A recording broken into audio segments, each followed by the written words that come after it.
হরে কৃষ্ণ কৃষ্ণ কৃষ্ণ হরে হরে, হরে রাম রাম রাম হরে হরে। আমাদের প্রসঙ্গ আলোচনা চলছে ভগবদ গীতার প্রথম অধ্যায়ে আমরা 46টা শ্লোক পাচ্ছি। আমাদের প্রথম অধ্যায়ের নাম হচ্ছে অর্জুন বিষাদ যোগ। আমি আপনাদেরকে বলেছি যে আমাদের অর্জুন বিষাদ যোগ ছাড়াও এই আহ অর্থাৎ প্রথম অধ্যায়ে আর কি নাম হতে পারে। তো প্রথম অধ্যায়ে আমরা দেখতে পাচ্ছি অর্জুনের বিষাদ। বিষাদ শব্দের অর্থ হচ্ছে অর্জুনের হতাশা। আমি একটা স্ক্রিন শেয়ার করেছি, আপনারা দেখতে পারেন। অর্জুনের হতাশা, সে সাথে এই প্রথম অধ্যায়ে এই অর্জুন হতাশাগ্রস্ত কেন হয়েছেন তার কারণ হচ্ছে ভগবান আহ তিনি অর্জুনকে দেখাবেন। তো কি দেখাবেন? শূন্যকে শূন্য দর্শন করাবেন, যে কারা কারা তার বিপরীত পক্ষ রয়েছে। সেই বিপরীত পক্ষে শূন্য দর্শন অর্থাৎ সেনাবাহিনী নিরীক্ষণও আহ করবেন অর্জুন। তো সেই জন্য এই প্রথম অধ্যায়কে আরেকটা নাম দেওয়া হয়েছে সৈন্য দর্শন বা সেনাবাহিনী নিরীক্ষণ। ঠিক আছে, প্রথম অধ্যায় তাহলে আমরা কটা নাম পেলাম? অর্জুন বিষাদ যোগ, তার পাশে লিখতে পারি অর্জুনের হতাশা, তার পাশে লিখতে পারি সৈন্য দর্শন বা সেনাবাহিনী নিরীক্ষণ যোগ। তো আমরা পাচ্ছি যে এই সৈন্য দর্শন বা সেনাবাহিনী নিরীক্ষণ এই চ্যাপ্টারে অর্থাৎ প্রথম অধ্যায়ে 46টা শ্লোক পাচ্ছি। 1 থেকে 13 নম্বর শ্লোকে আমরা যুদ্ধের প্রস্তুতি সম্পর্কে দেখতে পাচ্ছি, যেখানে ধৃতরাষ্ট্রকে সঞ্জয় বর্ণনা করছেন। ধৃতরাষ্ট্র প্রশ্ন করেছেন যে আমার পুত্র এবং পাণ্ডুর পুত্ররা এই যে ধর্মক্ষেত্রে কুরুক্ষেত্রে সমবেত হয়ে তারা কি করলো, আমার জানার খুব ইচ্ছা, তুমি একটু আমাকে জানাও। যেহেতু সঞ্জয় তিনি কি ছিলেন, ব্যাসদেবের প্রিয় শিষ্য ছিলেন, সেজন্য তিনি কি করেছেন, কাজ করছেন।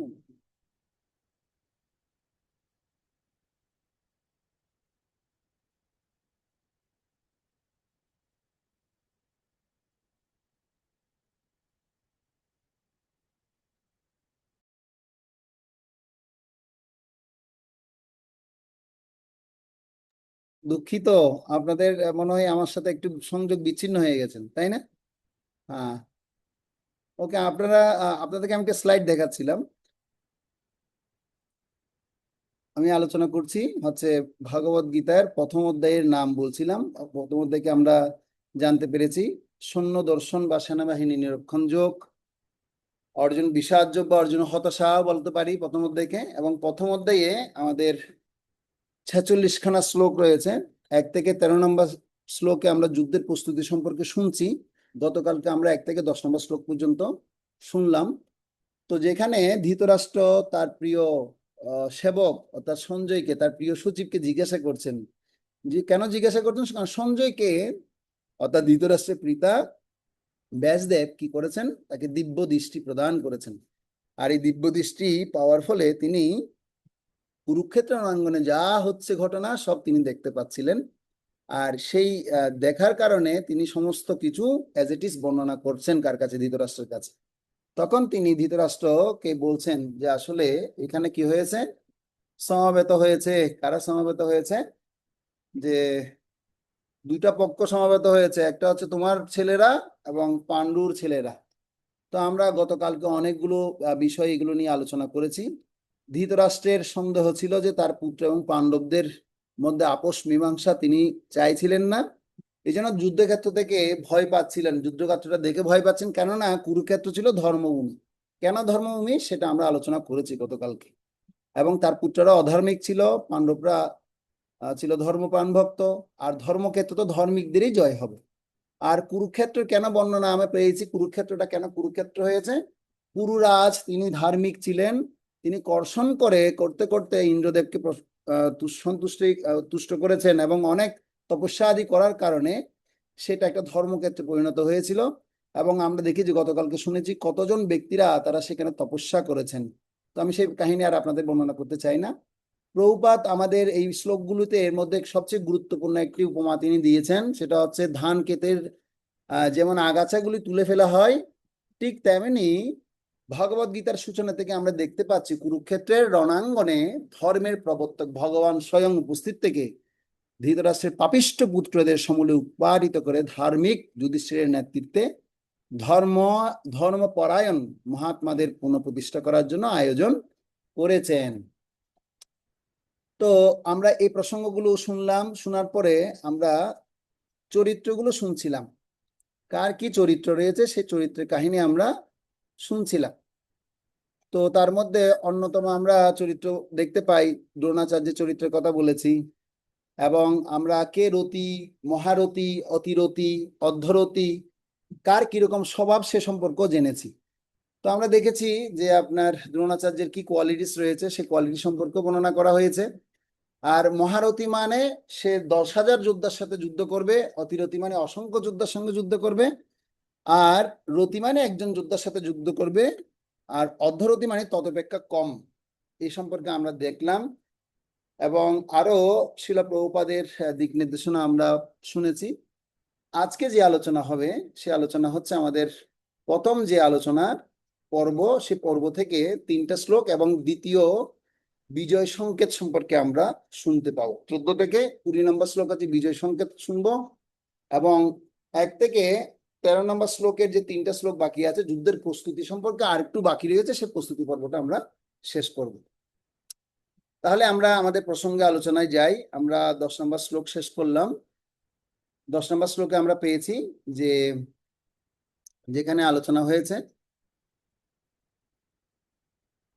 আমরা দেখতে পেয়েছি যে অপর্যাপ্তম তদস্মাকং বলং বিস্মা ভিরস্কৃতম পর্যাপ্তম তিদমে তেষাম বলং ভীমা ভিরস্কৃতম অয়ন শুচ সর্বেষু যথা ভাগমবস্থিতা বিস্মমে বা ভিরস্কন্তু ভবন্ত সর্ব এবহি। আজকে আমি একটু আপনাদের সহযোগিতা কামনা করব। সেই সহযোগিতা হচ্ছে, আমি যখন যে শ্লোকটা বলবো আপনাদের মধ্য থেকে জিজ্ঞাসা করব, আপনি বলুন এই শ্লোকের অনুবাদটা আপনি পড়ুন। যার নাম ধরে ডাকবো তিনি কি করবেন, আপনি সাউন্ড অন করে আপনি বলবেন, ঠিক আছে? অনুবাদটা আপনি পড়বেন।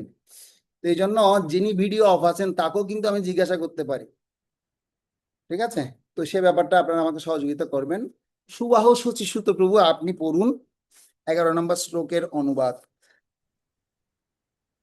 আমাদের শূন্যবল অপরিমিত এবং আমরা পিতামহ ভীষ্মদেবের দ্বারা পূর্ণরূপে সুরক্ষিত, কিন্তু ভীমের দ্বারা সতর্কভাবে সুরক্ষিত পাণ্ডবদের শক্তি সীমিত।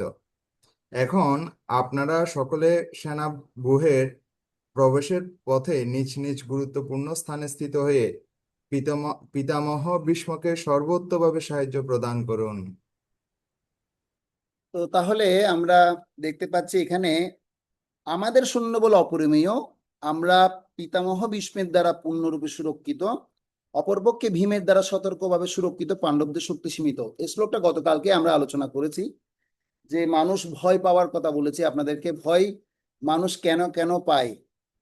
তো আমরা দেখতে পেয়েছি যে ভয় পায় হচ্ছে মানুষ যখন যাকে আহ অর্থাৎ কোনো ব্যক্তি অন্য মানুষকে কেন চিন্তা করে। 3টা কারণে মানুষ অন্যের কথা চিন্তা করে। তো এখানে সে চিন্তার কথাই দেখা যাচ্ছে যে দুর্যোধন তিনি বলছেন সেনাবল অপরিমেয় এবং আমরা পিতামহ ভীষ্মের দ্বারা পূর্ণরূপে সুরক্ষিত, কিন্তু অপরপক্ষে আবার ভীমের দ্বারা ভয়ও তিনি সতর্কভাবে সুরক্ষিত, পাণ্ডবদের শক্তি সীমিত। সে কথা ভয়ে সে কথা বলছে কাকে? তিনি অর্থাৎ দ্রোণাচার্যকে, গুরু দ্রোণাচার্যকে সে কথা স্থাপন করছেন। প্রভুপাদ এই শ্লোকের তাৎপর্য কোট করে বলছে, এখানে দুর্যোধন কর্তৃক উভয় পক্ষের সামরিক শক্তির তুলনায় বিচার করা হয়েছে। সে ভেবেছিল যে সর্বাপেক্ষা অভিজ্ঞ সেনাপতি পিতামহ ভীষ্মের দ্বারা বিশেষভাবে সে সুরক্ষিত হওয়ায় তার সামরিক শক্তি অপরিমেয় ছিল। তো ভীষ্মদেব তিনি এমন একটা চরিত্র, সে চরিত্রের কথা আমি আপনাদেরকে গতকালকে শুনাইনি, আজকে শোনাবো। ভীষ্মদেবের কাহিনী শুনিয়েছিল গত ক্লাসে, শুনাইনি, আজকে শোনাবো সেই ভীষ্মদেবের কাহিনী। তো ভীষ্মদেব হচ্ছেন তিনি সসরাগরা পৃথিবীর এক কথায় বলতে গেলে একজন সম্রাট রাজার মতোই তিনি ভূমিকা পালন করেছেন। তার চরিত্রটা এমন একটা চরিত্র, সে চরিত্র সম্পর্কে যেই শুনবে সে ভীষ্মদেবের মতো সাহসী ভূমিকা পালন করবে। প্রথম কথা হচ্ছে কি, কোথায় ভূমিকা পালন করবেন আপনি ভীষ্মদেবের মতো সাহসিকতা? ভূমিকাটা আপনি পালন করবেন হচ্ছে ভক্তি জীবনে, ভূমিকাটা আপনি পালন করবেন ধর্মনীতিতে, ভূমিকাটা আপনি পালন করবেন কিভাবে একজন রাজরক্ষী হতে হয়, রাজাকে কিভাবে প্রোটেকশন দিতে হয়, সেই শিক্ষা আপনি ভীষ্মদেব কাছ থেকে পাবেন। আর যারা ব্রহ্মচারীরা আছে তারা ব্রহ্মচর্য কিভাবে লাভ করতে হয় সেটাও ভীষ্মদেবের কাছ থেকে তিনি বা তারা শিক্ষা লাভ করতে পারবেন।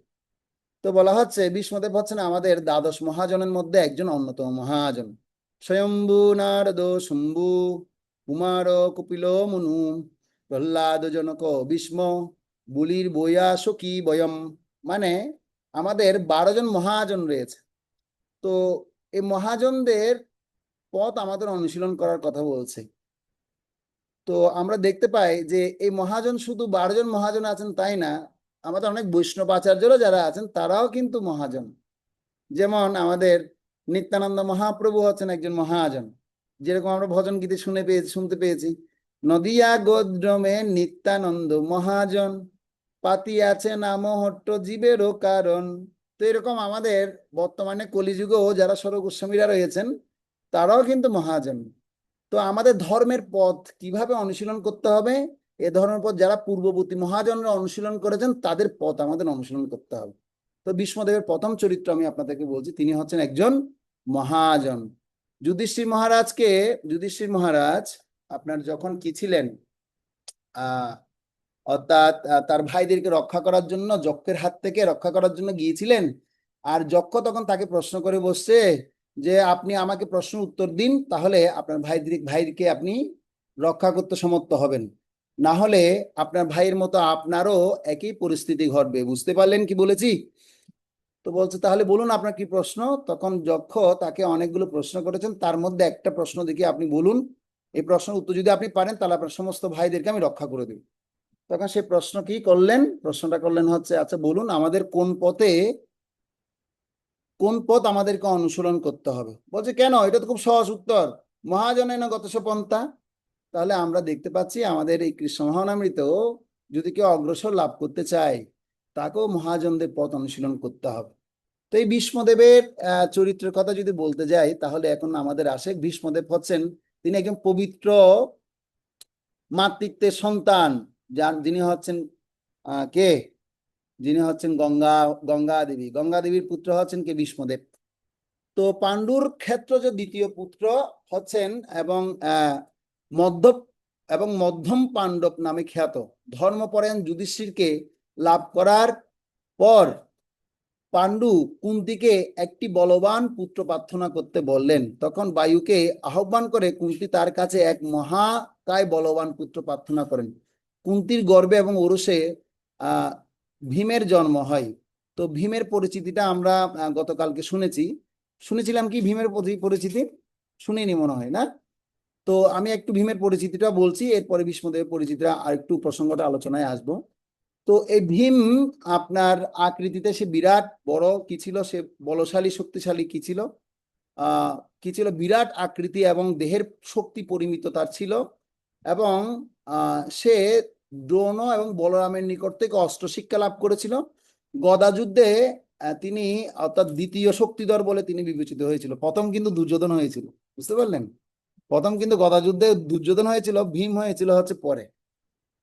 তো এভাবে ভীমের অত্যাধিক শক্তির জন্য কৌরব পক্ষে তার ক্রিয়া পীড়ার কারণ হতো। কেননা ভীম যখন কি করতো, এইভাবে সে শক্তি বল যখন দেখাতো তখন অন্যান্য কৌরবরা খুব ভয় পেয়ে যেত, বাবা এর কি শক্তি। তখন দুর্যোধন তাকে মানে তাকে হারানোর জন্য, তাকে বধ করার জন্য বিভিন্নভাবে পায়তারা দিত এবং বিভিন্ন রকম পরিকল্পনা করত। অবশেষে তাকে বিষ খাইয়ে তাকে কি করে দিয়েছে, পানিতে ফেলে দিলেন। আর সে পানিতে পড়ে গিয়ে সে সেখান থেকে সর্পদংশনে, সর্প আঘাত পেয়ে সে তার বিষগুলো উত্তোলিত হয়ে গেছে এবং পরবর্তীতে সে সর্পরাজ তাকে আরো বলশালী হওয়ার জন্য আরো বর প্রদান করেছিলেন। তো এক্ষেত্রে দেখা যাচ্ছে ধর্মের নীতি যারা অনুশীলন করেন, ধর্মের পথ যারা অনুসরণ করেন তাদেরকে জীবেরও কিন্তু কি করেন, সহযোগিতা করেন। তো সেজন্য ভীমেরও এভাবে তিনি কি হয়েছিলেন, তিনি মানে সেই রক্ষা পেয়েছিলেন এবং পরবর্তীতে ভীমের এই শক্তিমত্তা সারা বিশ্বজগতে কি হয়ে পড়েছে, সেটা ছড়িয়ে পড়েছিল। এবং তার মানে কি বলা হচ্ছে অযুত সহস্র হস্তির বল সে প্রাপ্ত হয়েছিল এবং তাকে সেই হস্তি বলে সে কি হয়েছিল, পরবর্তীতে দ্রোণের গুরু দক্ষিণা স্বরূপ পাঞ্চাল রাজ্যকে সাথে যুদ্ধ করার ক্ষেত্রে ভীমের বিশেষ কৃতিত্ব সেখানে প্রদর্শন করা হয়েছিল।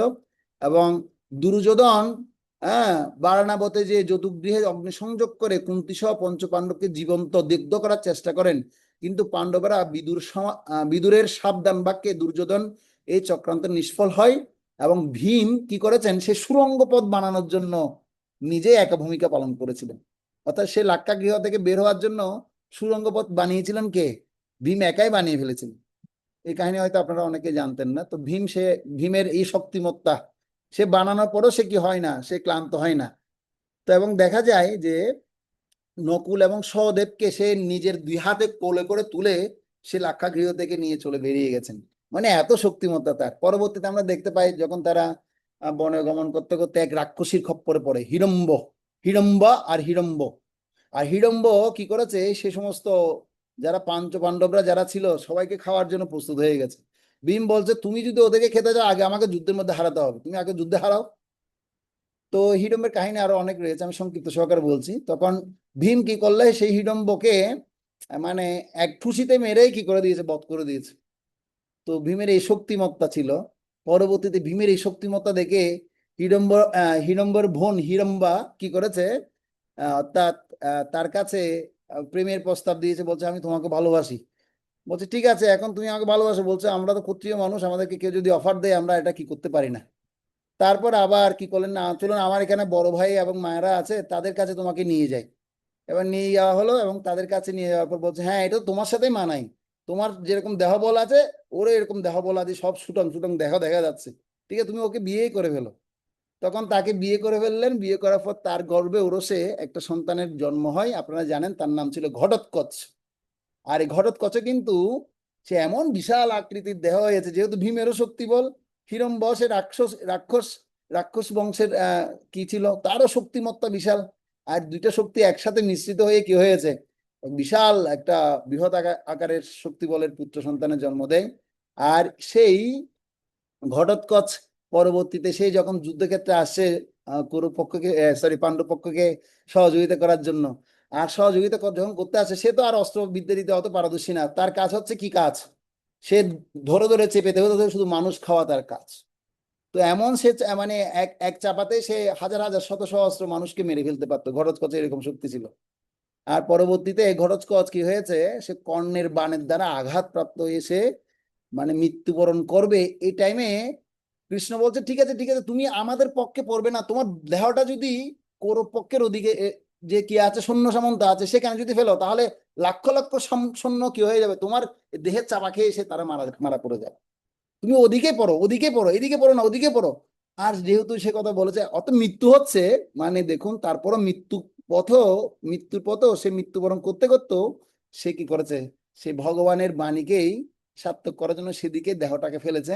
আর তার দেহ পড়ার সাথে সাথে অনেক কি হয়েছে, লাখো লাখো মানুষ মানে সৈন্য সেখানেই দেহত্যাগ করেছে।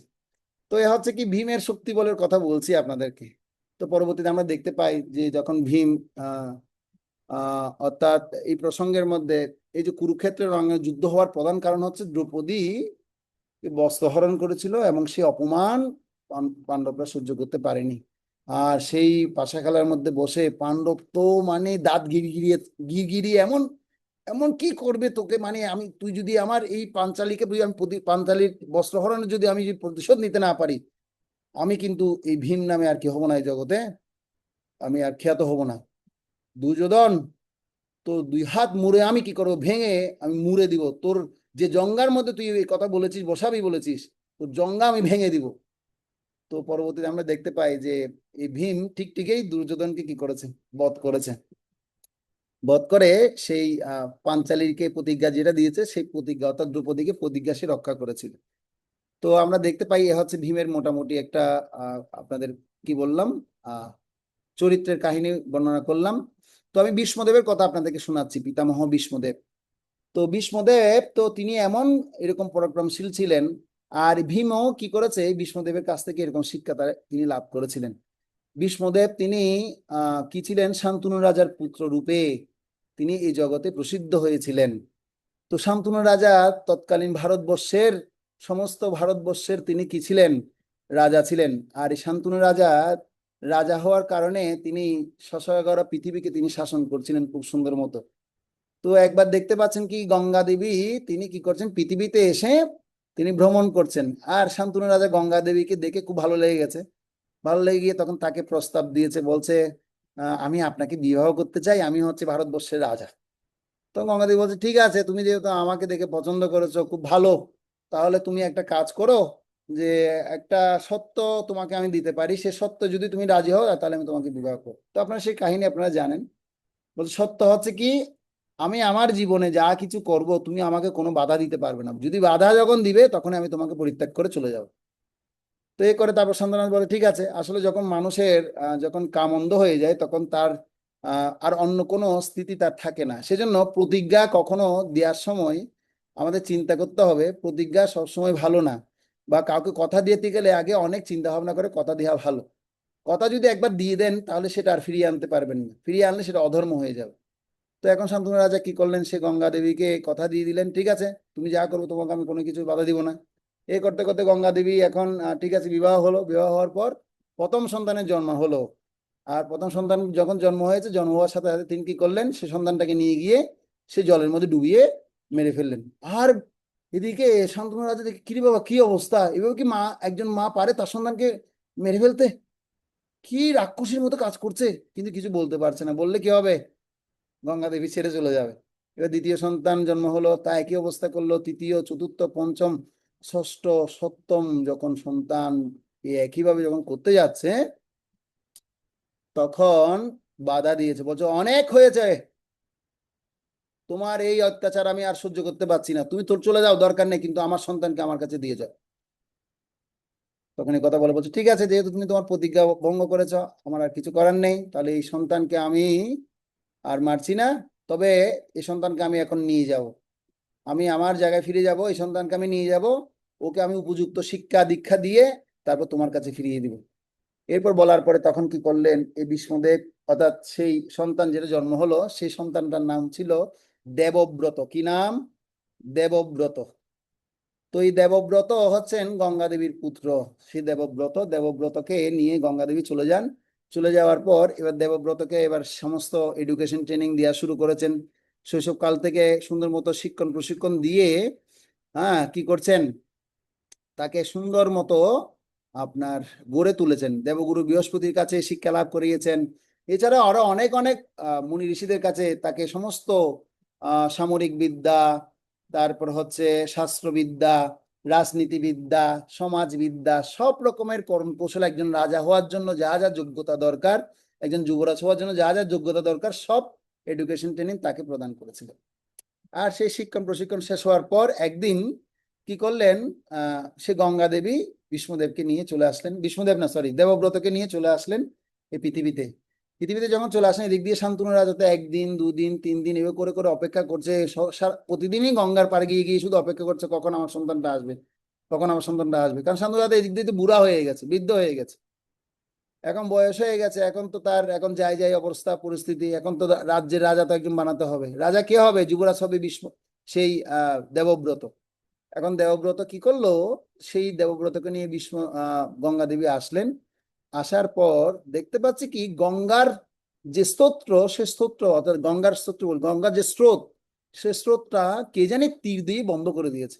সেখানে আর কি হচ্ছে না, সেখানে আর আর আর সে পানি আর প্রবহমান হচ্ছে না, সে জোয়ার ভাটা হচ্ছে না, বন্ধ হয়ে গেছে। তখন শান্তনু রাজা বলছে কি এক অধর্ম হয়ে গেল, এটা কে করলো? এই ধরনের শক্তিমত্তা তো পৃথিবীতে কারো নেই, কার এমন শক্তি আছে যে এরকম সে জলকে আটকিয়ে দেওয়া? তারপর দেখতে পাচ্ছে কি একটা ইয়াং ছেলে, সে কি করেছে, সে জলটাকে বন্ধ করে তীর দিয়ে বন্ধ করে দিয়েছে, তীর নিক্ষেপ করে সে বন্ধ করে দিয়েছে। তখন সে ছেলের কাছে গিয়ে বলছে পুত্র, কি এমন তোমার শক্তিমত্তা, তোমার এই শক্তিমত্তার কি রহস্য, তুমি এমন শক্তিবিদ্যা কার কাছে প্রাপ্ত হয়েছে, তোমার নাম বা কি?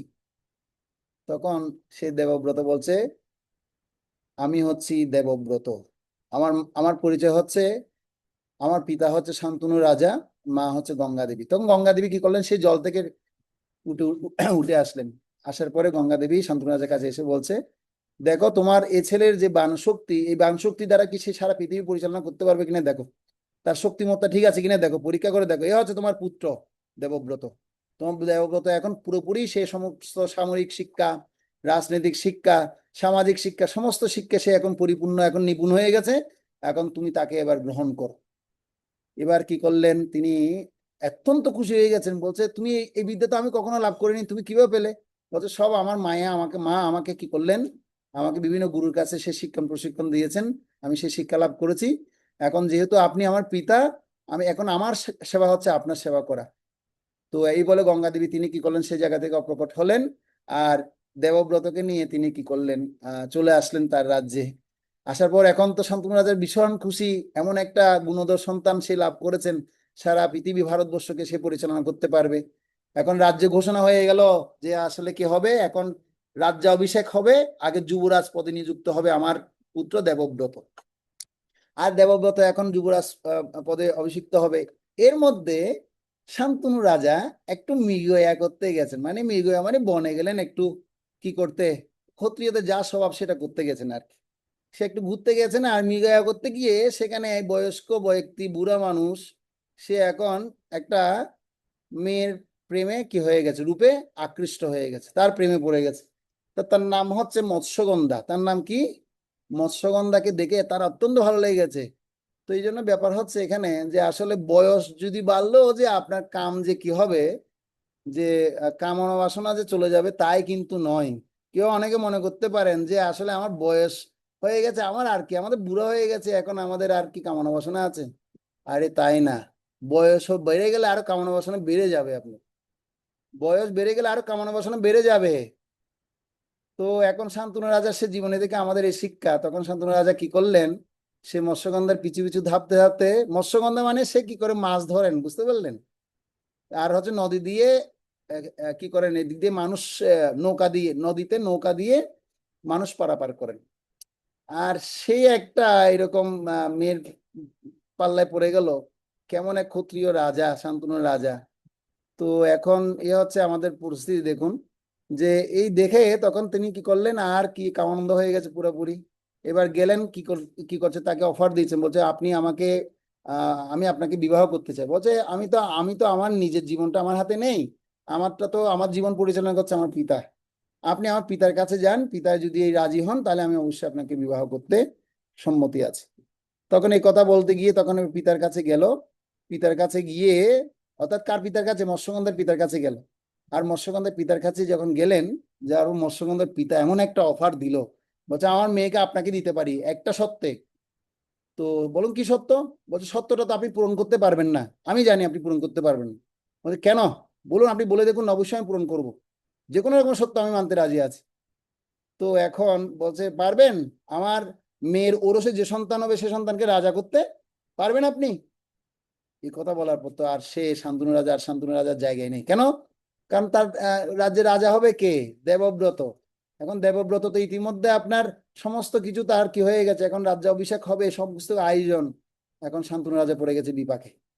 এরপরে এখন তার এত টেনশন বেড়ে গেছে, এখন আমার ছেলে তো রাজা হবে দেবব্রত, এখন এই মৎস্যগন্ধার উরুসে সন্তানকে আবার রাজা বানানোর প্রতিজ্ঞা করে আমার মেয়েকে বিয়ে দিতে চাই, ওর মেয়েকে, তাহলে তো আর হচ্ছে না। এবার তিনি মন খারাপ করে চলে আসলেন। এবার চিন্তা করতে করতে করতে করতে তার মানে তার রাত্রেবেলা ঘুম হচ্ছে না, কিসের জন্য? ও মৎস্যগন্ধার জন্য চিন্তা করতে করতে শেষ। ধায়ংস্তু বিসংপুংস সঙ্গস্তেষু উপজায়তে সংজ্ঞা সংজয়াতে কাম কামত ক্রোধ অভিজায়তে। কাম হচ্ছে এমন, সেই বিষয়ের প্রতি এত ধ্যান করতে করতে এত নিমগ্ন হয়ে গেছেন যে মানে এখন সে পুরো কামন্ধ হয়ে গেছে। এখন তার কোনো খাওয়া নেই, ঘুম নেই, কোনোভাবেই তার মানে কি দিনটা মানে যাই মানে হচ্ছে বিশাল মানে কি হচ্ছে, তার অসুবিধা হচ্ছে। আর এই সমস্ত বিষয়গুলো লক্ষ্য করলেন দেবব্রত। দেবব্রত লক্ষ্য করে পিতামহের কাছে আসলেন, পিতার কাছে আসলেন। পিতাশ্রী, পিতাশ্রী, আপনার কি হয়েছে? আপনি খাওয়া দাওয়া করছেন না, মানে আপনি পর্যাপ্ত ঘুমাচ্ছেন না, আপনার একদম পুরো শরীরটা তো ভেঙে গেছে, আপনি তো অসুস্থ হয়ে গেছেন, আপনি তো এভাবে করলে মারা পড়বেন প্রভু। পিতাশ্রী এই কথা বলার পরে বলছে, সে কিছুই বলছে না, চুপচাপ। তখন দেবব্রত সেই পিতার অর্থাৎ শান্তনু রাজার সারথীর কাছে জিজ্ঞেস করছেন, আচ্ছা বলো তো আমার বাবার কি হয়েছে, তুমি তো নিশ্চয়ই জানো, তুমি আমার বাবার সাথে ছিলে। তখন সে সারথি বলছে, আসলে আপনার বাবা প্রেমে পড়েছে। বলছে কি বলছো, তো কি হয়েছে? তো প্রেমে পড়ে তো কি হয়েছে? বলছে আসলে তোমার আপনার বাবা ওই মেয়েটাকে বিবাহ করতে চায়, কিন্তু মেয়ের বাবা এমন একটা প্রস্তাব দিল, সে প্রস্তাবে তিনি কি হয়ে গেছেন, তিনি তার মন পুরো ভেঙে গেছে, সে প্রস্তাবে তিনি কি করতে পারবেন না, প্রস্তাবটা রাখতে পারবেন না, বিধায় তার মনটা খুব ভেঙে গেছে। বলছে কি প্রস্তাব, বলছে সে প্রস্তাবটা আমি জানি না, আপনি সে মেয়ের বাবার কাছে গিয়ে আপনি শুনে আসুন। তখন সেই দেবব্রত তিনি আর দেরি করলেন না, গিয়ে পৌঁছালেন কার কাছে, সে মৎস্যগন্ধার বাবার কাছে গিয়ে পৌঁছালেন। পৌঁছানোর পরে আবার জিজ্ঞেস করছেন, বলছিলেন যে আপনি আমার বাবা আপনার কন্যাকে বিবাহ করতে চাই, তো এতে আপনার অসম্মতি কি? বলছে অসম্মতি আপনি, আপনিই তো হচ্ছেন বাধার কারণ। বলছে আমি কারণ? কি বোঝাতে চাইছেন বলুন, আমি তো বুঝতে পারছি না ব্যাপারটা কি। বলছে ব্যাপারটা আর কিছু না, আমি শুধু এই কথাই বলেছি আমার মেয়েকে যে আপনার বাবা বিবাহ করবে, আমার মেয়ের ঔরসের সন্তান যেন, যে আসবে সে সন্তান যেন রাজা হয়, এই কথাই আমি বলেছি। বলছে তো এটা এটা এটা তো কোনো ব্যাপার না, তো আপনার মেয়ের কোলের যে সন্তান হবে সে আমার ভাই হবে, আমার ভাইকে রাজা বানাবে, এটা অসুবিধা কোথায়? অসুবিধা হচ্ছে আপনি, কেন আপনার তো রাজ্যাভিষেক সব কিছু তৈরি হয়ে গেছে, আপনি তো এখন রাজা হবেন, তো এখন আপনি তো যুবরাজ পদে এখন অভিষিক্ত হয়ে যাবেন, তো পরবর্তীতে আমার মেয়ে তো এখন যার সন্তান হবে সবাই তো দাসের মতো আপনার সেবা করবে, তারা তো আর কিছু করতে পারবে না। এই কথা বলে শোনার পরেই সাথে সাথে সে দেবব্রত এমন একটা প্রতিজ্ঞা করে ফেলেছেন, সে প্রতিজ্ঞাটা হচ্ছে, সে ভীষণ প্রতিজ্ঞা করেছে, সে ভীষণ প্রতিজ্ঞা করেছে, সে ভীষণ প্রতিজ্ঞা করেছে, সে ভীষণ প্রতিজ্ঞা করেছেন হচ্ছে কি, ঠিক আছে আমি তাহলে এই প্রতিজ্ঞা করছি, আমি আর যুবরাজে অভিষিক্ত হব না, আমি আজীবন ব্রহ্মচারী থাকব, এবং আমার আর কোনো কি হবে না, বংশধর থাকবে না, এবং আজীবন আমি ব্রহ্মচার্য থেকে আমি আমার দিনাতিপাত করব। আপনি খুশি হয়েছেন, রাজি? তারপরে আপনি আপনার কন্যাকে আমার পিতার সাথে কি করুন, বিবাহের ব্যবস্থা করুন। বলছে ঠিক আছে তাহলে আপনি প্রতিজ্ঞা করেছেন। এই এই ভীষণ প্রতিজ্ঞা করার কারণে দেবব্রতের নাম হয়েছে ভীম, ভীষ্মদেব, ভীষ্মদেব, ভীষ্মদেব, মানে ভীষণ প্রতিজ্ঞা যিনি করেছেন সেজন্য তার নাম হয়েছে ভীষ্ম। তারপর ভীষ্মদেব তিনি এই ভীষণ প্রতিজ্ঞা তিনি করলেন, করার পরে এবার তিনি রাজ্যে ফিরে আসলেন, ফিরে আসার পর এবার শান্তনু রাজাকে জানালেন যে বাবা, আপনার যে কি ছিল, মানে অবিলাস ছিল, সে অবিলাস আপনার পূর্ণ হবে, আপনি সেই মৎস্যগন্ধা মাতাজিকে আপনি কি করুন, বিবাহ করে নিয়ে আসুন। হ্যাঁ, এবং আর আমি প্রতিজ্ঞা করেছি আমি আজীবন কি থাকবো, ব্রহ্মচারী থাকবো, এই বিষয়ে আমি প্রতিজ্ঞা করেছি, আমি কোনোদিন বিবাহ করব না, এবং তার উরসে যে সন্তান হবে সেই সন্তানই এই রাজ্যের রাজা হবে। আর ভীষ্মদেবের এই প্রতিজ্ঞা, ভীষণ প্রতিজ্ঞা করার কারণে তার নাম দিয়ে দিয়েছেন ভীষ্ম। আর সেই ভীষ্মদেবকে এখন তার পিতা মানে নির্লজ্জের মতো চিন্তা করছেন, আমি কত নির্লজ্জ, কত নির্লজ্জ হলে আমি আমার মানে পুত্রকে আমি এরকম একটা কঠিন পরিস্থিতিতে ফেলতে পারি। তো সেজন্য পিতা এমন কোনো কাজ করবেন না যে কাজের দ্বারা পুত্র তার দ্বারা কি হবে, পুত্র তার দ্বারা কষ্ট ভোগ করবে। এখান থেকেও শিক্ষা রয়েছে আমাদের। তো সেই কষ্ট যেন তাকে এমন ভাবে ভোগ করতে না হয়, আজীবন তাকে কষ্ট ভোগ করতে হয়। তো এই বিষ্ণুদেবের এই মহান মানে প্রতিজ্ঞার কারণে শান্তনু রাজা অত্যন্ত প্রসন্ন হয়েছেন। শান্তনু রাজা অত্যন্ত তপস্বী ছিলেন, আর সে তপস্যার বলে, তপস্যার শক্তি যা ছিল, সে শক্তিগুলো সেই বিষ্ণুদেবকে তিনি প্রদান করলেন। বলছে তোমার এই প্রতিজ্ঞার জন্য আমি তো চিরকৃতজ্ঞ হয়ে গেলাম, তবে আমি তোমাকে এই বর দিচ্ছি বিষ্ণুদেব, যখন তোমার ইচ্ছা হবে তখনই তুমি মৃত্যুবরণ করবে। তোমাকে আমি ইচ্ছা মৃত্যু বর প্রদান করলাম। কি মৃত্যু বর প্রদান করেছে? ইচ্ছা মৃত্যু বর। যখন তুমি ইচ্ছা করবে তখনই তোমার মৃত্যুবরণ হবে, অন্যথায় তোমার মৃত্যু হবে না। তো আমরা পরবর্তীতে দেখতে পাই ভীষ্মদেব তিনি যখন এই বর প্রাপ্ত হওয়ার পর তিনি পিতার কাছে প্রতিজ্ঞাবদ্ধ হয়েছেন। বলছে পিতাশ্রী, আমিও আপনাকে কথা দিচ্ছি, আমার প্রাণ যতদিন থাকবে ততদিন আমি ভারতবর্ষকে, এই হস্তিনাপুরকে রক্ষা করার দায়িত্বভার আমি নিব। যিনি রাজা হোক না কেন আমি সে রাজার নিমিত্তে আমি সেবা করে যাব। এই জন্য এই ভীষণ প্রতিজ্ঞা করার কারণে ভীষ্মদেব তিনি আর ভারতবর্ষ ছেড়ে কোথাও যেতে পারলেন না, হস্তিনাপুর ছেড়ে কোথাও যেতে পারলেন না। এমনকি এই কুলাঙ্গারদের সাথে, অর্থাৎ কৌরব পক্ষের কুলাঙ্গার সন্তানদের সাথেও তাকে দিনাতিপাত করতে হয়েছে, এবং দিনাতিপাত করে তাকে তার সেই যুদ্ধটাকে বরণ করে নিতে হয়েছে। শেষমেশ তিনি তার যাদেরকে ছোটবেলা থেকে কোলে পিঠে করে মানুষ করেছেন ভীষ্মদেব, তো সেই কাহিনী আপনারা অনেকে জানেন। সে অর্জুন তাকে কি করলেন, পরবর্তীতে অত্যাধিক তীরের দ্বারা আঘাত করে তাকে কি করলেন, তাকে মহাভারতের আমরা সবচেয়ে মানে খুব করুণ চরিত্র দেখতে পাই ভীষ্মদেবের চরিত্র। তাকে তীরের মধ্যে, তীরের শয্যায়, তীরের বিছানায় তাকে শুইয়ে রেখেছিলেন। আর যতদিন যুদ্ধ হয়েছে ততদিন পর্যন্ত ভীষ্মদেব বেঁচে ছিলেন, যেহেতু ইচ্ছা মৃত্যু ছিল। তিনি আর মৃত্যুবরণ করেননি, তিনি আর মৃত্যুবরণের কথা চিন্তাও করেননি। বলছে আমি যখন তখনই মৃত্যুবরণ করব যখন আমার সামনে ভগবান স্বয়ং উপস্থিত হবেন, আমার সামনে সমস্ত দেবতারা উপস্থিত হবেন, আমার সামনে সমস্ত মহান মহান ঋষি মুনি ঋষিরা উপস্থিত হবেন। তো পরবর্তীতে আমরা দেখতে পাই যে যে সমস্ত দেবতারা, বড় বড় ঋষিরা, এমনকি ভগবান শ্রীকৃষ্ণ স্বয়ং তার সামনে যখন উপস্থিত ছিলেন। তো আপনারা পড়বেন শ্রীমদ্ ভাগবতমের প্রথম স্কন্ধে 9ম অধ্যায়, ভগবান শ্রীকৃষ্ণের উপস্থিতিতে ভীষ্মদেবের মহাপ্রয়াণ একটা চ্যাপ্টার রয়েছে। তো সেখানে তিনি তারপর কি করলেন, ভগবানের শ্রীকৃষ্ণের মুখ দর্শন করে করে, তার মুখমণ্ডল দর্শন করে করে, তার কথার অমৃতবাণী শ্রবণ করতে করতে তিনি দেহত্যাগ করেছেন। তো এ হচ্ছে মোটামুটি মানে আহ ভীষ্মদেবের একটা সংক্ষিপ্ত লীলা কাহিনী আমরা শুনলাম। যেহেতু এখানে আমরা শ্লোকে পাচ্ছি কি, বলং ভীষ্মা ভীরস্কিতম অপর্যাপ্তম, মানে তিনি এত বলবান ছিল, সে বলবানের ব্যাখ্যা আমি আপনাদেরকে সংক্ষিপ্ত সহকারে শোনালাম। তারপর ভীমের কথা শোনালাম। এরপরে আমরা 11 নম্বর শ্লোকে যাব, যে শ্লোকে আহ বলছেন, দেখুন, অয়নেষু চ সর্বেষু যথা ভাগমবস্থিতা ভীষ্মমে বা বিরস্কুন্তু ভবন্ত সর্ব এব হি। রিকু বণিক প্রভু, আপনি অনুবাদ করুন। সাউন্ড অন করা যাচ্ছে না প্রভু, একটু। হ্যাঁ, অন করুন প্রভু, বলুন প্রভু। হরে কৃষ্ণ, আনমিউট করুন। রিকু বণিক প্রভু, হরে কৃষ্ণ, আছেন কি ক্লাসে? সাউন্ড অন করুন। হ্যাঁ, অন হচ্ছে তো। হ্যাঁ, অনুবাদ করুন।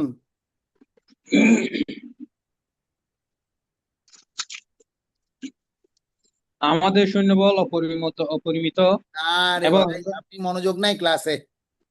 11 নম্বর শ্লোকের অনুবাদ করতে বলছি। এটাই ভীষ্ম রক্সত ভবন্তু সর্ব এবহি, ওটাই। হ্যাঁ, ওটাই ওটাই অনুবাদটা পড়তে বলছি রে ভাই। মনোযোগ দিতে হবে ক্লাসে, এরকম অমনোযোগ এখন হলে আমি কিন্তু ধরবো, আপনারা সকলে তাদেরকে জিজ্ঞাসা করবো কিন্তু। হ্যাঁ, এখন আপনারা সকলে সৈন্যব্যূহের প্রবেশ পথে নিজ নিজ গুরুত্বপূর্ণ স্থানে স্থিত হয়ে পিতামহ ভীষ্মকে সর্বতোভাবে সাহায্য প্রদান করুন। তাহলে এই শ্লোকে আমরা দেখতে পাচ্ছি যে ভীষ্মের যে সহ্য বীর্যের প্রশংসার কথা আমরা এতক্ষণ ধরে শুনলাম, সে প্রশংসা করার পরে প্রভুপাদ তাৎপর্য লিখেছে। দেখুন, দুর্যোধন বিবেচনা করে দেখলো যে অন্যরা নিজেদের গুরুত্বহীন বলে মনে করতে পারে, তাই স্বভাব সুলভ কূটনীতিক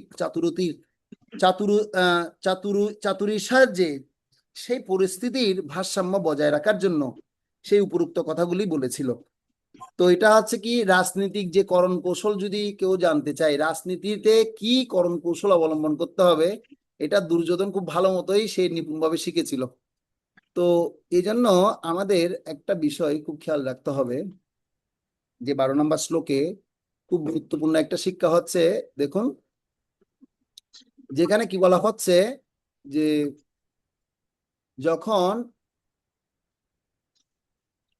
অর্থাৎ কোনো ভদ্রলোক বা কোনো ব্যক্তি যখন জ্ঞানে, অর্থাৎ সুপ্রশংসিত ব্যক্তিগণ, বিশেষ করে যাদের জ্ঞান অনেক বেশি, সে জ্ঞানবান ব্যক্তিদের আমাদের সম্মান করা উচিত। বয়স্ক বয়স্ক যারা রয়েছে, যাদের বয়স অনেক বেশি, বয়স্ক ব্যক্তিদের আমাদের সম্মান করা উচিত। এই জন্য একটা শিক্ষা আছে, যেটা হচ্ছে যে আমাদের 3 প্রকারের, অর্থাৎ ব্যক্তিদেরকে আমাদের সম্মান প্রদান করা উচিত। একটা হচ্ছে বয়োবৃদ্ধ, যারা বয়সে অনেক কি হয়েছেন, বয়স হয়েছেন, সে বয়সটার কারণে তারা জীবনে অনেক অভিজ্ঞতা লাভ করেছেন, এবং সে লাভ করার কারণে তাদের কাছে আমাদের কি কি করা উচিত, তাদেরকে তাদের অভিজ্ঞতার জন্য তাদেরকে আমরা সম্মান দেওয়া উচিত। আরেকটা হচ্ছে যারা জ্ঞানে অনেক সমৃদ্ধ, যাদের জ্ঞান অনেক পরিপূর্ণ জ্ঞান রয়েছে, জ্ঞানবিদ্য বলা হয় তাদেরকে, সেই জ্ঞানবিদ্য ব্যক্তিদেরকেও আমাদের কি করা উচিত, সম্মান করা উচিত। এবং আরেকটা হচ্ছে, শেষ হচ্ছে শীলবিদ্য, অর্থাৎ যার শুদ্ধ চরিত্র রূপী সম্পদে যার সমৃদ্ধ রয়েছে, তাকে বলা হয় শীলবিদ্ধ। শীলবিদ্ধ, সেই শীলবিদ্ধ ব্যক্তিদেরকেও আমাদের কি করা উচিত? সম্মান করা উচিত। তো এখানে দেখুন, এই শ্লোকে যে ভীষ্মদেবকে সূর্যবীর্যের প্রশংসা করছেন, মানে দুর্যোধনও জানতেন যে আসলে তিনি বয়স্ক বৃদ্ধ হয়েছেন, ঠিক আছে, সে সাথে ভীষ্মদেব কিন্তু জ্ঞানও অত্যন্ত কি আছেন, জ্ঞানও বিদ্য আছেন, সে সাথে তিনি শীলও বিদ্য আছেন, তার জীবন চরিত্র অনেক অনন্য, সেজন্য তাকে খুব সুন্দর মতো সম্ভাষণ করে এই কথাটাই বলছেন। আরে দেখো দেখো, আমাদের সৈন্যবলের মধ্যে অপরিমেয় এবং পিতামহ ভীষ্মের দ্বারা পূর্ণরূপে সুরক্ষিত। বুঝতে পারছেন? এই কথাগুলো কিন্তু যথেষ্ট কি রয়েছে, এগুলো অনেক যুক্তিগতা যুক্তি যুক্তি রয়েছে। তো শিল প্রভুপাদ বলছেন যে আধুনিক যুগে যখন কোনো যুদ্ধ হয়, তখন সাধারণ সৈন্যরা যুদ্ধ করতে আসে, কিন্তু নেতারা নিরাপদ স্থানে অবস্থান করে, দেখেছি না আমরা? কিন্তু এই আধ্যাত্মিক জীবনে এবং তখনকার সময়ের যে শিক্ষা, যারা নেতা হবেন তারা আগে যুদ্ধের আগে থাকবেন, তারা চোরের মতো লুকিয়ে থাকবেন না, তারা কি করবেন? তারা আগে থাকবেন। তো প্রভুপাদ ওই কথা বুঝাতে চাইছে যে নেতারা নিরাপদ স্থানে অবস্থান করেন, কিন্তু আগেরকার দিনে সেরকম ছিল না। ভীষ্মদেব, দুর্যোধন এবং অর্জুন, তারা সবাই ছিলেন এবং মুখোমুখি যুদ্ধ করেছিলেন। ভীষ্মদেব ছিলেন কুরুবংশের সবচেয়ে বৃদ্ধ ব্যক্তি, একজন ব্রহ্মচারী, এবং সেই বৃদ্ধ বয়সও তিনি যুদ্ধ করার ঝুঁকি নিয়েছিলেন। এটি হচ্ছে ক্ষত্রিয়ের চেতনা। ধৃতরাষ্ট্র যেহেতু অন্ধ ছিলেন, সেই জন্য তিনি যুদ্ধক্ষেত্রে আসেননি। যুদ্ধ যুদ্ধ মানে অর্থাৎ হয় অন্যরা আমাকে মারবে, নতবা আমি অন্যদেরকে মারবো। এটা হচ্ছে আমাদের কি প্রসঙ্গ, মানে যুদ্ধ মানে এখানে কি হবে, হয়তো মার খাবো নয়তো মার দিব। বুঝা যাচ্ছে? যুদ্ধ মানে এই নয় যে আপনি ওখানে দাঁড়িয়ে থাকার কোনো সুযোগ নেই, হয়তো মার খেতে হবে নয়তো মার দিতে হবে, করে যেতে হবে, ফাইটিং করে যেতে হবে। এটি হচ্ছে একজন ক্ষত্রিয়ের যোগ্যতা। যুদ্ধক্ষেত্র থেকে পলায়ন ক্ষত্রিয় কখনো করবেন না। ক্ষত্রিয় যদি যুদ্ধক্ষেত্র থেকে পলায়ন করেন, তাকে কি বলা হয়? তাকে এরকম একটা কাহিনীও রয়েছে, এরকম আমরা পরে শুনবো সেই প্রসঙ্গটা। ক্ষত্রিয়র সবচেয়ে মানে আহ মৃত্যু হচ্ছে, সবচেয়ে বড় মৃত্যু হচ্ছে যদি ক্ষত্রিয়কে যদি কেউ অপমান করে দেয়, তাহলে তার সাথে মৃত্যু সমতুল্য হয়ে যায়। তো সেজন্য ক্ষত্রিয় সেই অপমানকে তিনি কি করেন না, তিনি গ্রহণ করেন না। সেজন্য ক্ষত্রিয় তিনি যে কোনো পরিস্থিতি, যে কোনো মুহূর্তে তিনি যুদ্ধের জন্য প্রস্তুত থাকবেন। প্রথম যোগ্যতা হচ্ছে যুদ্ধক্ষেত্রে থেকে ক্ষত্রিয় কখনো পলায়ন করেন না। তো আমরা পরবর্তী দেখবো ভগবান কৃষ্ণ অর্জুনকে বলবেন, তুমি ক্ষত্রিয় না, তুমি যুদ্ধক্ষেত্র থেকে পলায়ন করছো? হ্যাঁ, তুমি তো একদম কাপুরুষের মতো কাজ করছো, নপুংসের মতো কাজ করছো। এই সমস্ত বকা যখন দিবে, তখন তার এত প্রমাণ লাগবে, এগুলো পরবর্তী আমরা শুনবো। ঠিক আছে? তো আমাদের বিশেষ করে এই যে ভীষ্মদেব যে দুর্যোধনের নিকট তিনি কি করলেন, মানে আহ, আহ, তার কাছে বন্দী হয়ে গেছেন, কেননা তার রাজ্যটা রক্ষা করার দায়িত্ব, হস্তিনাপুর রক্ষা করার দায়িত্বকে ভীষ্মদেব নিয়েছিলেন। তো এখন ভীষ্মদেব তো আর কিছু করতে পারছেন না, এখন দুর্যোধন যা বলছে তাই তার থেকে শুনতে হচ্ছে। আর দুর্যোধনের কথার উত্তর দানের পরিবর্তে ভীষ্মদেব তিনি কি করলেন, তিনি আর কোনো কিছু দেরি করেননি। তিনি এই কথা শোনার পরে ভীষ্মদেব দেখবেন এর পরপরই তিনি শঙ্খটা বাজিয়ে দিবেন। তিনি কি করে দিবেন? তিনি শঙ্খটা বাজিয়ে দিবেন। তো এর 11 নম্বর শ্লোকের পর দেখুন, 12 নম্বর শ্লোকে আমরা দেখতে পাচ্ছি সে কথা বললো যে ভীষ্মদেব কুরুবংশের বৃদ্ধ পিতামহ ভীষ্ম দুর্যোধনের হর্ষ উৎপাদন করে সিংহের গর্জনের মতো অতি উচ্চ উচ্চ নাদে তার শঙ্খটা কি করলেন, তিনি বাজালেন। তিনি আর দেরি করলেন না, কোনো কথা শুনলেন না, না শুনে তিনি যুদ্ধের জন্য ঘোষণা করে দিয়েছেন। তিনি সেই শঙ্খটা বাজিয়ে দিয়েছেন, বাজিয়ে দিয়ে তিনি কি করলেন, মানে যুদ্ধের ঘোষণা করে দিয়েছেন। অর্থাৎ প্রথম শঙ্খ বাজিয়ে দিয়েছেন কি, তত শঙ্কাশ্চ বেজস্য প্রণবানক গৌমুখা সহ সৌবাব অভ্যনন্ত সশব্দ স্থূলহ ভবৎ। অর্থাৎ তারপর শঙ্খ, ভেরি, প্রণব ও আনক, ঢাক ও সিংহাসমূহ হঠাৎ একত্রে ধ্বনিত হওয়ার ফলে এক তুমুল শব্দের সৃষ্টি হলো। তো ভীষ্মদেব যখন শঙ্খ বাজানোর সাথে সাথে আর অনেকগুলো বাদ্যযন্ত্র সেখানে বাজতে শুরু করলো। তো এখন এখানে যে বাদ্যযন্ত্রগুলো কথা বলা হয়েছে, শঙ্খ, ভেরি, প্রণব, আনক, ঢাক, সিংহাসমূহ হঠাৎ একত্রে ধ্বনিত হওয়ার ফলে এক তুমুল শব্দের কি হলো, সৃষ্টি হলো। তো আপনারা কি শঙ্খ তো চিনেন, ভেরি কি চিনেন, প্রণব কি চিনেন, তারপর আনক, ঢাক, সিংহাসমূহ কি চিনেন আপনারা? ঢাক চিনেন মনে হয়। ঢাক মানে দেখবেন একটা ঢোলের সাথে একটা ছোট কি বাজানো হয়, হ্যাঁ, ঢাক বাজানো হয়, সে ঢাকটা আপনারা হয়তো জানেন বা চিনেন। তো এখন আমি এই 12 নম্বর শ্লোকের এবং 13 নম্বর শ্লোকের দুটোরই এখন আলোচনা করব। তো দেখুন যে শঙ্খধ্বনি করার সাথে সাথে যে ভীষ্মদেব দুর্যোধনের নিকট তিনি আর কি করলেন না, তিনি সাথে সাথে শঙ্খ বাজিয়ে দিয়েছেন। তো 5টা বিষয় আছে যেটা শঙ্খধ্বনি করার জন্য 5টা বিষয়কে নির্দেশ করে। যখন কেউ শঙ্খধ্বনি বাজিয়েছেন সে বাজানোর ক্ষেত্রে সেক্ষেত্রে সেখানে 5টা বিষয় রয়েছে। একটা হচ্ছে কি, প্রপত্তের প্রতি স্বাভাবিক অনুকম্পাবশত তিনি সেই শঙ্খ কি করেছেন, বাজিয়েছিলেন। ভীষ্মদেব যে 5টা, এই যে তিনি শঙ্খ যে বাজিয়ে দিলেন তার 5টা দিক আছে। তো এই দিকের কথা বলছেন যে প্রপত্রের প্রতি স্বাভাবিক অনুকম্পাবশত তিনি কি করলেন, সেই শঙ্খটা বাজিয়েছেন। দ্বিতীয় পয়েন্ট হচ্ছে দুর্যোধনের ভীত মনের যে হর্ষের সঞ্চার আহ কি হচ্ছে উৎপন্ন করার করার জন্য তিনি কি করতে চেয়েছিলেন, তিনি এই শঙ্খটা বাজিয়েছেন। অর্থাৎ দুর্যোধনের মনে ভীত হর্ষের সঞ্চার করতে চেয়েছিলেন। এবং তৃতীয় পয়েন্ট হচ্ছে সিংহের মতো নিজের অবস্থানকে ঘোষণা করার জন্য তিনি শঙ্খ বাজিয়েছিলেন। এবং চতুর্থ পয়েন্ট হচ্ছে তিনি নিশ্চিত করতে চেয়েছিলেন যে তার যুদ্ধরূপ কর্তব্য সম্পাদনে তিনি পিছপা হবেন না। আমি যেরকম বিষম প্রতিজ্ঞ তখন করেছি, এখনো আমি শঙ্কর ধ্বংসিন দ্বারা এই প্রতিজ্ঞ বুঝাতে চাইছি, আমি কখনো যুদ্ধে পিছপা হব না। আমি সাহসিকতার মতো আমি কি করে যাব। তুমি ভয় পেও না দুর্যোধন, আমি কিন্তু তোমার সামনেই আছি, তুমি এত ভয় পাওয়ার কোনো কারণ নেই। এবং কি বলা হচ্ছে 5 নম্বরে বলছে শঙ্খধ্বনির মাধ্যমে তিনি পরোক্ষভাবে নির্দেশ করেছিলেন যে দুর্যোধনের যুদ্ধ জয়ের কোনো আশাই নেই, কারণ পরমেশ্বর ভগবান শ্রীকৃষ্ণ পাণ্ডবের পক্ষেই ছিলেন। তো তিনি সেটা জানতেন যে আসলে যুদ্ধ আমরা জয়লাভ করবো না, কেননা সেখানে তো কৃষ্ণ রয়ে গেছেন। সেখানে কে আছেন, সেখানে কৃষ্ণ স্বয়ং অবস্থান করছেন। সেজন্য শঙ্খধ্বনির মাধ্যমে তিনি পরোক্ষভাবে এই নির্দেশ করেছেন যে দুর্যোধনের যুদ্ধে জয়ের কোনো আশাই নেই, কারণ পরমেশ্বর ভগবান শ্রীকৃষ্ণ সেখানে পাণ্ডব পক্ষে রয়েছেন। তো এই হচ্ছে আমাদের মোটামুটি 12 নম্বর শ্লোকের আমরা শিক্ষা পেয়েছি। 13 নম্বর শ্লোকে যে আমরা শব্দ পেলাম শঙ্খ, ভেরি, প্রণব, আনক, হ্যাঁ, ঢাক, গোমুখ, সিংহাসমূহ, এই যে এই সমস্ত যে যন্ত্রগুলো আসলে কি, এগুলো একটু আমাদের জানা থাকা দরকার। ঠিক আছে, যেরকম আমরা দেখি যে শঙ্খ, শঙ্খটা হচ্ছে ভগবানের এই প্রাণী জগতের মধ্যে অন্যতম শ্রেষ্ঠ একটা দিক। তো আমি কিছু কথা এখন বলবো, গুরুত্বপূর্ণ কথা, এগুলো আপনারা মনে রাখার চেষ্টা করবেন। বলতে জীব জগতের মধ্যে যে সমস্ত বস্তু ভগবানের সেবায় ব্যবহৃত হবে, সে সমস্ত প্রাণী বা সে সমস্ত বস্তুগুলো মহান হয়ে তারা পরবর্তীতে তারা উন্নত দেহ প্রাপ্ত হবে, এমনকি মনুষ্য দেহ তারা প্রাপ্ত হতে পারে, এমনকি তারা ভগবানের কাছেও ফিরে যেতে পারে। তো শঙ্খ, শঙ্খ হচ্ছে এরকম একটা প্রজাতি যেটার উদ্ভব হয় সমুদ্রের মধ্যে। কোথায় উদ্ভব হয়, সমুদ্রে উদ্ভব হয়। আর এটি ভগবানের সেবা পূজায়ও লাগে। এমনকি আমরা দেখি আমাদের বৈদিক শাস্ত্রে যারা মায়েরা, আপনারা যারা শাখা পড়েন, শাখাটা কোথা থেকে আসে, শঙ্খ থেকে কিন্তু আসে, তাই না? এই শঙ্খ কিন্তু হচ্ছে মঙ্গলময় একটা দিক এবং মঙ্গলময় একটা উপাদান, এবং মঙ্গল কর্মে এবং যুদ্ধের প্রারম্ভে এটি কি হয়, মুখের ফু দিয়ে, ফুৎকার দিয়ে সেটা কি হয়, বাজানো হয়। এমনকি ভগবানকে দর্শন দেওয়ার সময় আমরা কি করি, শঙ্খ ব্যবহার করি, কিসের দ্বারা মানে মঙ্গলময় শব্দ সেগুলো।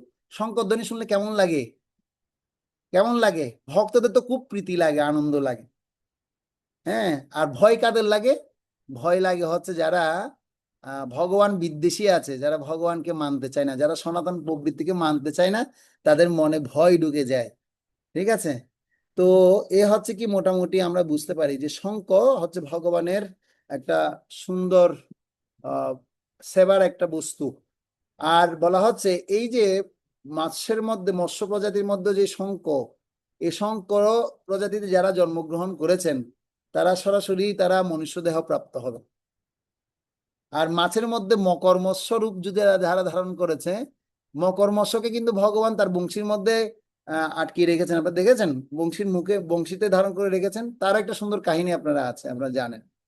তো সে মকর মৎস্য রূপে যদি যারা জন্মগ্রহণ করবে তারাও ভগবানের কাছে ফিরে যাবে, নয়তো তারা মনুষ্য দেহ সরাসরি প্রাপ্ত হবে, সারা ভগবত ভক্তি যাজন করতে পারবে।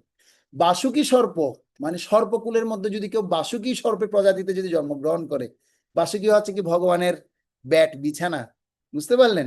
তার মানে সেও কি করবে, তারাও ভগবানের কাছে ফিরে যাবে, নয়তো তারা মনুষ্য দেহ প্রাপ্ত হয়ে তারা পরিভোজন করার সুযোগ পাবে। এগুলো হচ্ছে সরাসরি প্রজন্ম। গাভী মাতা, গাভী অর্থাৎ গো হচ্ছে কি গোবিন্দ, অর্থাৎ গোবিন্দের বাহন হচ্ছে কে? গাভী। ভগবান, ভগবানের অত্যন্ত প্রিয় প্রাণী হচ্ছেন গাভী। আর সেই গাভীকে ভগবান এত পছন্দ করেন, কোন গাভী প্রজাতিতে যদি কি করে, কোন গাভীরা যদি জন্মগ্রহণ করে, আবির্ভাব হয়, তারা সরাসরি কি হবে, ভগবানের কাছে ফিরে যাবে, নয়তো তারা সরাসরি মনুষ্য দেহ প্রাপ্ত হবে। তার মানে আমরা বুঝতে পারছি যে সমস্ত দ্রব্যগুলো বা যে সমস্ত প্রাণীরা ভগবানের সেবায় সহযোগিতা করছে, হ্যাঁ, সরাসরি সহযোগিতা করছে, তারা সরাসরি কি করবে, তারা চিৎদেহ প্রাপ্ত হবে, অথবা তারা অনুকূল পরিবেশ পাবে ভগবানের ভক্তি ভজন করার জন্য। তো এরপর আমরা আসি হচ্ছে ভেরি। ভেরি কথাটা আছে না, দেখতে পাচ্ছেন? ভেরি, ভেরি বলতে বোঝানো হয় নাকড়াকে বোঝানো হয়। কাকে বোঝানো হয়? নাকড়া। অর্থাৎ এটা কিভাবে তৈরি হয় আমি আপনাদের এখন বললে বিস্তারিত বললে বুঝতে পারবেন। ভেরি লোহার দ্বারা নির্মিত, অর্থাৎ মহিষের চামড়া আচ্ছাদিত থাকে, অর্থাৎ কাঠের দণ্ড দ্বারা বাজানো হয়। আপনারা দেখেছেন? আচ্ছা আমি বলি এবার একটা জাগতিক কথা বলি, হ্যাঁ। আপনারা বাহুবলী সিনেমা দেখেছেন? আপনারা কারা কারা দেখেছেন? হাত তুলেন, মিথ্যা কথা বলবেন না। কেন এত কি আপনার ভয় লাগার কি আছে? আমি তো জানি অনেকে দেখেন, এত ভয় পাওয়ার কোনো কি নেই, কারণ নেই। তো যারা দেখেছেন তারা অভিজ্ঞতা আছে, যারা দেখেননি তাদের কি কিভাবে বুঝাবো? তো যারা দেখেছেন দেখবেন সেখানে। আচ্ছা, আরেকটা তাহলে বোঝানোর চেষ্টা করছি, যে আপনারা তৎকালীন সময়ে পুরাতন সিনেমা দেখেছেন না, যেখানে রাজার কি হয়, রাজসভার মধ্যে ঘোষণা হয়, হ্যাঁ, ঘোষণা ঘোষণা বলে বড় বড় রকমের একটা ঢোলের মতো করে, দেখতে পেয়েছেন? বিশাল বড় ঢোল, আর সেই ঢোলের মধ্যে কি করা হয়, দুই হাত দিয়ে বাজানো, ঘুম ঘুম ঘুম ঢুম ঢুম করে বাজানো হয়, ঠিক আছে? তো সেটাকে ভেরি বলা হচ্ছে। সেটা লোহার পাত দিয়ে এরকম চামড়া দ্বারা কি হয়, সেটা আবিষ্ট থাকে, সেটাকেই ভেরি বোঝায়। এবং তাকে নাকড়াও বলা হয়। ভেরিটাকে কি বলা হয়? এক কথায় নাকড়াও বোঝানো হয়। তো তাহলে ভেরিটা কিভাবে তৈরি হচ্ছে আমরা বুঝতে পারলাম। তো এটি বিশেষ করে রাজাদের দুর্গে এবং মন্দিরের দ্বারে রক্ষিত হয়, ঠিক আছে? রাজাদের দুর্গে বা মন্দিরের দ্বারে সেটা রক্ষিত হয়। তো আমি ওই সিনেমার কথা কেন বলছি, সেখানে ওগুলো দেখিয়েছিল, মানে সে বাজানো হয়েছিল, সেজন্য আমি আপনাদেরকে বললাম আর কি। অনেকে দেখেছেন, সেজন্য আপনাদের খুব তাড়াতাড়ি এটা বুঝতে সহজ হয়েছে। তো এটা বিশেষ করে কি হয় তাহলে, আহ অর্থাৎ রাজাদের দ্বার রক্ষী, দ্বার প্রান্তে কি করা হয়, রাজদ্বারে এটি প্রতিদিন কি করা হয়, বাজানো হয়। এবং এর পরের টপিক হচ্ছে যে আমরা দেখি, তো এটাও কিন্তু একটা মঙ্গলিক কর্মে ব্যবহার করা হয়, মাঙ্গলিক একটা সূচনার জন্য বলা হয়, এটাকে নাকড়াও বলা হয়ে থাকে। তো রাজদ্বারে সেটি প্রতিদিন বাজানো হয়। এরপর হচ্ছে ঢোল। ঢোল তো সবাই চিনেন। ঢোলকে বলা হয় আরেক কথায় প্রণব। ঢোলকে কি বলা হয়? প্রণবকেই ঢোল বলা হয়। আমরা প্রণবের পাশে লিখে রাখুন ঢোল। হ্যাঁ, একটা ঢাক আর একটা হচ্ছে ঢোল। টিং টিটি টিং টিটিং টিটিং টিং টিটি টিং টিটিং টিং। তাও ঢাক বাজে কি ঢিক ডিডি ডিক, ঢিক ডিডি ডিক। মানে একটু আমি শব্দ দিয়ে বোঝানোর চেষ্টা করছি, ছবি দেখালে হয়তো আপনারা আরো ভালো বুঝতে পারতেন।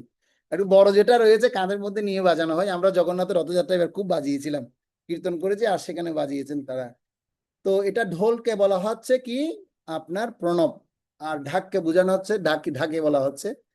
তো এটি কাঠ বা লোহা দ্বারা নির্মিত ও ছাগলের চামড়ায় আচ্ছাদিত থাকে, এবং হাতে কাষ্ঠদণ্ড দ্বারা সেটা কি করা হয়, বাজানো হয়, অথবা বেত, বেত দিয়ে অথবা কাষ্ঠদণ্ড দ্বারা কি করা হয়, বাজানো হয়। তো এটি আকারে ছোট, ঢোলকের মতো, কিন্তু ঢোলকের থেকেও বড় হয়। তো বলা হচ্ছে এরপরে দেখুন, এটা বিশেষ করে আমরা এই যে প্রণব এবং ঢোল বাজানো হলো, তো এই এই দুটো বাজানোর কিন্তু কি আছে, এটা আমরা দেখি বিভিন্ন মাঙ্গলিক অনুষ্ঠানে, বিবাহের সময়ে দেখি সেটা বাজানো হয়। দেখেছি না ঢোল ঢাক বাজে, বাজে কিনা? যারা আপনারা বিবাহিত হয়েছেন, আপনাদের বিবাহে বাজিয়েছিল, সে বাজনা এনেছিল, ঢোল ঢাক এনেছিল কিনা? হ্যাঁ, এখন তো ব্যারাম পার্টি হয়ে গেছে। তো আপনাদের বিবাহতে এখন মৃদঙ্গ বাজে, সে মৃদঙ্গর কথা এখন আসবে। কি বাজে? মানে মৃদঙ্গের কথা বলবে। যারা আগে ভক্তি জীবনে আসেনি, তারা পূর্ববর্তী সময়ে সেই সমস্ত বিষয়গুলো দেখেছি। আমরা ছোটবেলায় আমরা অনেক জায়গায় যেতাম, সেগুলোই দেখতাম, ঢোল ডাকেই বাজানো হতো। হ্যাঁ, সানাই বাজানো হতো, সে ঢোল ডাকেই বাজানো হতো। তো এই বিশেষ করে এগুলোকে মাঙ্গলিক চিহ্ন বলা হচ্ছে। এগুলোই বাজালে কি হবে, মঙ্গলময় অনুষ্ঠানে এই ঢোল বাজানো হয়। এরপরে হচ্ছে আনক, যে কথাটা আমরা বলছি আনক, আনক মানে মৃদঙ্গ, আনক মানে কি, মৃদঙ্গ। আচ্ছা, কারা কারা মৃদঙ্গ বাজাতে পারেন দেখি একটু হাত তুলুন তো। একটা স্পেশাল কথা বলবো আপনাদেরকে, একজন পেলাম, দুইজন, তিনজন। মাতাজিরা বাজাতে পারেন না? দুইজন, তিনজন, চারজন, পাঁচজন, ছয়জন। হ্যাঁ, মৃদঙ্গ বাজাতে হবে। কেন? মৃদঙ্গ ব্রহ্ম রূপায় লাবণ্যং রস মাধুরীম সহস্র গুণ সংযুক্ত মৃদঙ্গায় নমো নমঃ।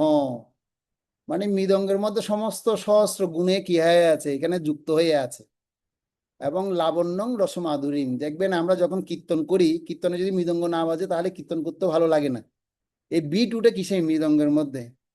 তো আমি আমাদের মন্দিরে দেখতে পাই, আমাদের কয়েকজন ভক্ত আছি, আমরা মৃদঙ্গ বাজাই। তো আসলেই ভক্তরা মৃদঙ্গটা আমাদের হাতে তুলে দেয়। তখন আমরা চিন্তা করি না, এটা ভগবানের কৃপা। আর মৃদঙ্গ হচ্ছে মহাপ্রভুর অঙ্গ।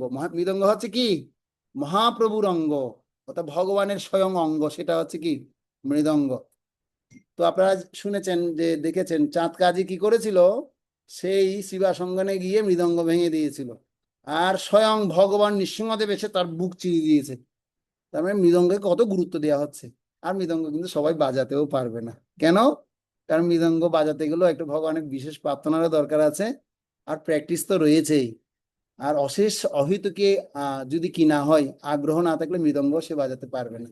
সেজন্য মৃদঙ্গকে বলা হচ্ছে কি, আনক। আনক বলতে মৃদঙ্গকে বোঝানো হয়। এটি আকারে কাঠের নির্মিত, ঢোলকের মতো, এবং এটা মাটি নির্মিত এবং চামড়ায় আচ্ছাদিত। এটি হাত দ্বারা বাজানো হয়। ঠিক আছে। এরপর হচ্ছে গোমুখ, তো আপনারা চিনতে পাচ্ছেন না? যারা শিবের ভক্ত তারা সবসময় বেশি বাজাও, করে বাজায় তারা। দেখেছেন আপনারা? সিংহা বাজাতে দেখেছেন? শিব মন্দিরে দেখবেন, সেখানে ম্যাক্সিমাম শিব মন্দিরে সেটা থাকে, সে গোমুখটা থাকে, যাকে আরেকটা শব্দ বলা হয় নারসিংগা। কি বলা হয়? নারসিংগা। তো এটা মানে একটু দেখতে কিসের মতো, সাপের মতো বাঁকানো, একটু দেখতে কিসের মতো, সাপের মতো। আপনারা চিনতে পেরেছেন আশা করি, আমি আর বলতে হচ্ছে না। এটা কি করা হয়, এটা বিশেষ করে ফু দিয়ে কি করা হয়, শঙ্খের মতো ফু দিয়ে বাজানো হয়। হ্যাঁ। তো এই গোমুখর কথা এখানে বলা হয়েছে। তো আমরা এই যে কাহিনী শুনলাম, আশা করি আমার সমস্ত শব্দগুলো চলে আসছে। হঠাৎ একত্রে ধ্বনিত হওয়ার ফলে এক তুমুল শব্দের সৃষ্টি হয়েছিল। তো এর পরের শ্লোক আমরা এখন যাব। এরপরে কি হচ্ছে ঘটনা আমরা দেখব। এটা খুব গুরুত্বপূর্ণ টপিক, আলোচনা করব 14 নম্বর শ্লোক। তত শ্বেতৈর হয়োর যুক্তে মহতি সনন্দে স্থিতই মাধব পাণ্ডবাশ্চৈব দিব্য শঙ্কই প্রদধাতু। অনুবাদ করার জন্য অনুরোধ করছি, শিল্পী অধিকারী মাতাজি, আপনি অনুবাদ করুন। সাউন্ড অন করুন। অন করা যাচ্ছে তো? করুন। করা যাচ্ছে? করুন না, আমি তো মিউট করি নাই সবাইকে। হ্যাঁ হ্যাঁ, এই হরে তো। কৃষ্ণ। অপরপক্ষে শ্বেত অশ্বচালিত এক দিব্যরথে স্থিত শ্রীকৃষ্ণ ও অর্জুন উভয়ে তাদের দিব্য শঙ্খ বাজালেন। হরে কৃষ্ণ। হরে কৃষ্ণ। তাহলে আমরা দেখতে পাচ্ছি যে এখানে অন্যদিকে শ্বেত অশ্বযুক্ত এক দিব্য রথে স্থিত শ্রীকৃষ্ণ ও অর্জুন উভয়েই তাদের দিব্য শঙ্খ বাজালেন। এখানে কিন্তু অনেকগুলো পয়েন্ট আমরা পাচ্ছি, দেখুন ভালো মতো মনোযোগ দিয়ে দেখুন। প্রতিটি শব্দ আমি এখন ব্যাখ্যা করবো এখানে, প্রত্যেক শব্দ। এখানে যে অর্জুনের রথের কথা বর্ণনা করে বলা হচ্ছে, তা আসলে এই যে অর্জুনের রথ, এই রথের একটা বিশেষ বৈশিষ্ট্য রয়েছে। অর্জুনের রথের কি রয়েছে, একটা বিশেষ বৈশিষ্ট্য রয়েছে।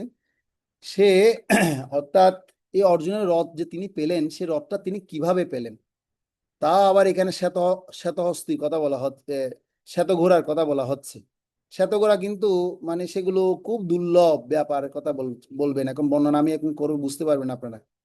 তো এই যে অর্জুনের যে রথটা পেলো, রথটা কিন্তু তিনি এমনি এমনি আপনা আপনি পেয়ে যাননি। অর্জুনও একটু ভালো ভক্ত ছিল, সহযোগিতাকারী ছিল। সেজন্য তিনি কি একবার একটা ঘটনা ঘটেছে, সেটা হচ্ছে কি, আমরা যে যজ্ঞ করি, দেখেছেন আমরা যজ্ঞ করি না?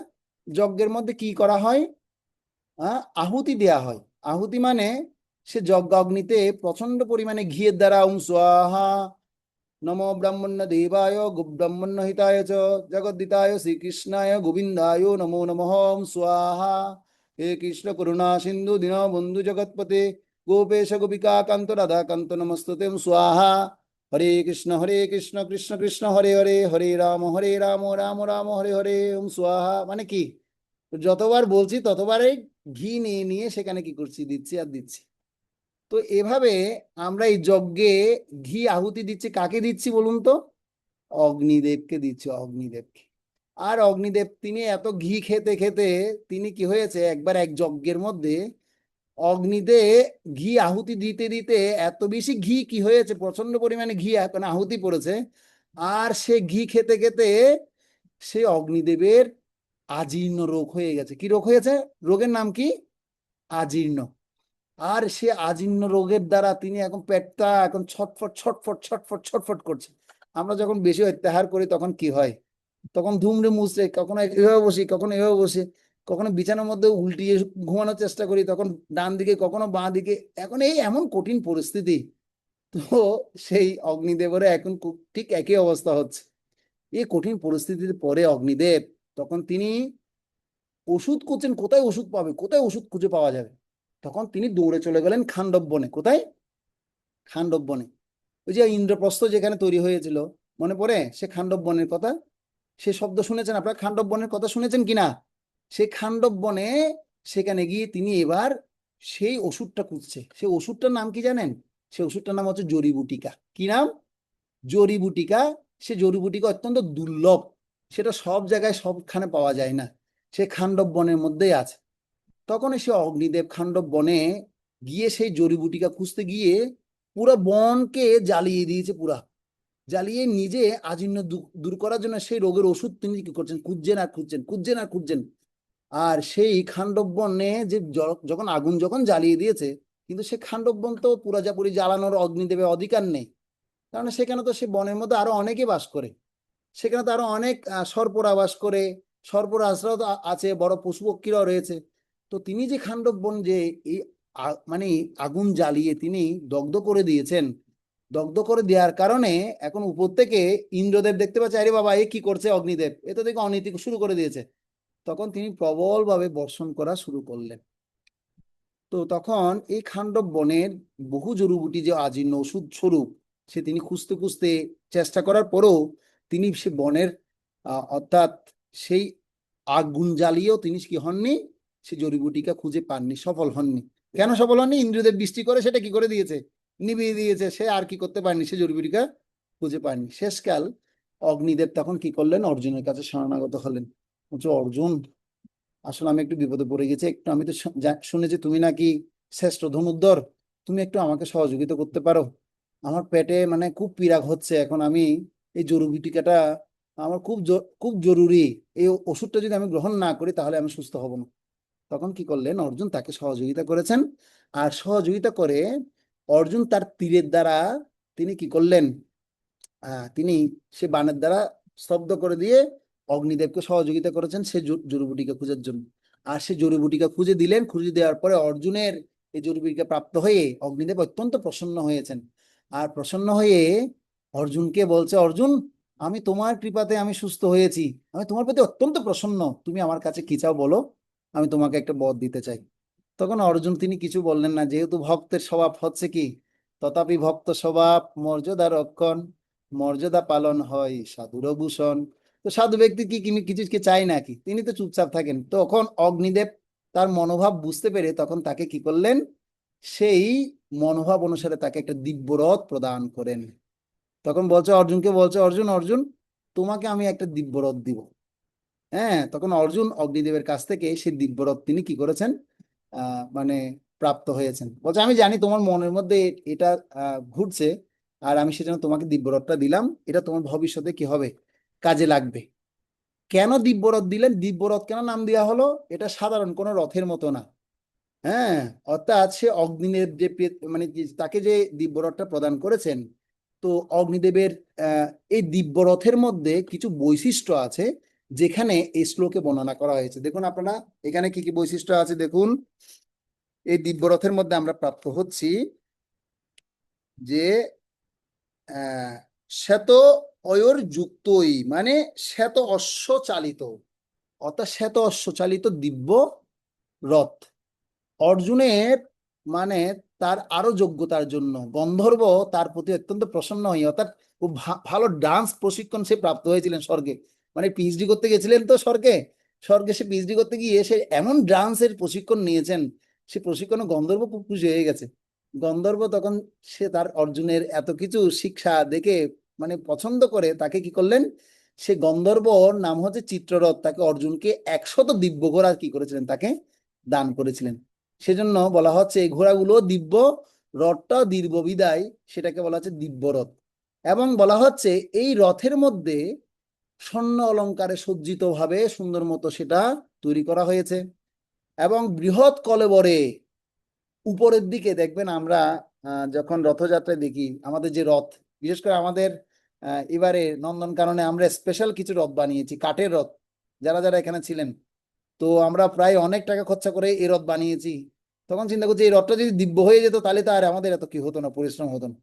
তো আমরা রথের উপরে একটা পতাকা স্থাপন করি, অর্থাৎ এটাকে বলা হয় বিজয় ধ্বজা। কি বলা হয়? বিজয়ী পতাকা। তো সেই অর্জুনের রথের মধ্যে সেই কপিধ্বজ মানে অর্থাৎ হনুমান চিহ্নিত একটা কি ছিল, ধ্বজা ছিল। হ্যাঁ, তো সেই হনুমান চিহ্নিত ধ্বজার বৈশিষ্ট্য কি, অর্থাৎ যেখানে হনুমান থাকবে, হনুমান চিহ্নিত যেখানেই সিম্বল আপনারা অঙ্কিত করবেন, রাখবেন, হনুমান চিহ্নিত পতাকা রাখবেন, সেখানে বিজয় সুনিশ্চিত হবে, সেখানে কখনো কেউ পরাজিত হবে না। সেজন্য এই দিব্যরথ যেখানে থাকবে সেখানে বিজয় সুনিশ্চিত থাকতো। আর অর্জুন সেজন্য যেখানে যেতেন সেখানে সে বিজয় লাভ করত, যেখানে যেত সেখানে সে ধন সম্পত্তি লাভ করত। সেজন্য তার আরেক নাম হচ্ছে ধনঞ্জয়। অর্জুনের আরেক নাম হচ্ছে কি? ধনঞ্জয়। কেন? সে যেখানে যেত সেখানে সে বিজয় প্রাপ্ত হতো। কেন? তার কারণ হচ্ছে কি, তার রথটা হচ্ছে দিব্য এবং তার ধ্বজা যেটা আছে সেটা হচ্ছে কপিধ্বজ, যেখানে হনুমান রয়েছেন সবসময়। হনুমান সবসময় বর্তমান থাকে। কুরুক্ষেত্রের রণাঙ্গনে এই হনুমান কিন্তু সবসময় কাকে সহযোগিতা করেছে? অর্জুনকে সহযোগিতা করেছে। সমস্ত পঞ্চপাণ্ডবদের ধর্মের পক্ষ নিয়েছিলেন হনুমান। হনুমান কিন্তু অজ্ঞাতসারে থাকলেও কিন্তু তিনি সূক্ষ্মভাবে এইভাবে পতাকার মধ্যে তিনি অবস্থান করছিলেন। তো এই রথে ধ্বনিতে মানে এই রথ থেকে যখন এই রথের কথা যখন কেউ শুনে এর বাবা দিব্য রথ আসছে, তখন শত্রুরা কি হয়ে পড়ে, ভয়ে মানে হতচেতন হয়ে পড়ে। তো এই রথ সর্বপ্রকারের যুদ্ধ উপকরণ সমন্বিত এবং বিশ্বকর্মা এই রথটাকে কি করেছিলেন, নির্মাণ করেছিলেন। এবং সর্বরত্নে সুশোভিত, ত্রিভুবন জয়কারী, মহাজ্যোতির্ময় এবং দেব দানবের অজেয়। এবং 9টি বলদবাহিত শকটে যত অস্ত্রশস্ত্র গ্রহণ করা যায় এই রথটিতে ততটাই গ্রহণ করা যায়। মানে যতটা আপনার মানে বলদে 9টা বলদ নিয়ে কি যেরকম গরুর গাড়ি দেখি না আমরা, তো শকট মানে হচ্ছে গরুর গাড়ি। 9টা বলদবাহিত শকটে যত রকমের অস্ত্রশস্ত্র বহন করতে পারবে এই একটা রথের মধ্যে অত অস্ত্রশস্ত্র কি করা যাবে, বহন করা যাবে। এবং সেই রথটির আয়তনের কথা বর্ণনা করা হচ্ছে, সেই রথের ধ্বজাটি 8 মাইল দূর থেকেও কি করা যায়, দেখা যেত। কিন্তু তা সত্ত্বেও এই রথের ভাস্বরূপ ছিল না, পুরোপুরি হালকা ছিল এবং বা কোনো কোথাও সেটা কি করতো না, থেমে যেত না। এমনকি বৃক্ষের মধ্যে আটকে থাকতো, তাকে দেখা যেত না, বৃক্ষের মধ্যে আটকাতো না। সেটা দিব্যরথ তো যে কোনো সময় সেটা কি হয়ে যেতে পারে। যেরকম আমরা অষ্টসিদ্ধি লাভ করলে আমরা দেখতে পাই অনিমা লঘিমা প্রকাম্য প্রাপ্তি সীতা বসিতা এবং কাম বসিতা। তো এই দিব্যরথের মধ্যেও সেরকম কি অনু থেকে অনুহত বা ছোট হয়ে যেতে পারতো, আর মানে কি লগি মানে সে বড় থেকে বড় হয়ে যেতে পারতো। যখন যেখানে স্থানে যেটা দরকার সেটা প্রয়োগ করতে পারত। তাহলে আমরা দেখতে পাচ্ছি যে শ্বেতই মানে সে শতঘোড়া কে লাভ করেছে, অর্জুন লাভ করেছে কার কাছ থেকে? গন্ধর্বের কাছ থেকে লাভ করেছে। এবার আসবো আরেকটা শব্দ, সুন্দর শব্দ বলেছেন হচ্ছে মাধব, মহতি সনন্দে স্থিতই।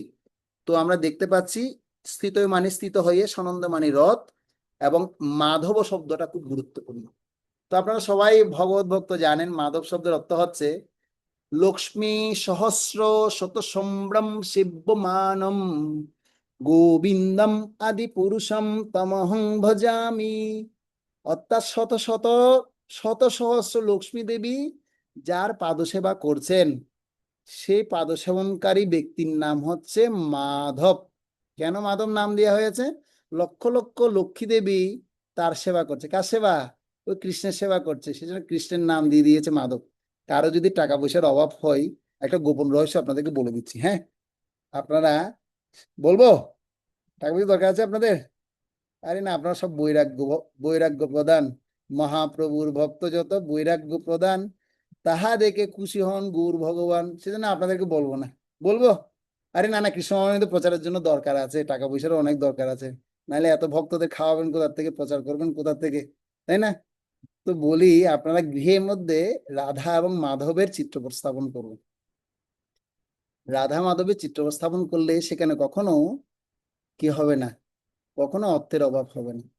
সেজন্য রাধা মাধব যার গৃহে থাকবে, তার গৃহের মধ্যে এরকম সমৃদ্ধিতে ভরপুর থাকবে, সে গৃহে কখনো অভাব অনটন দেখা দেবে না।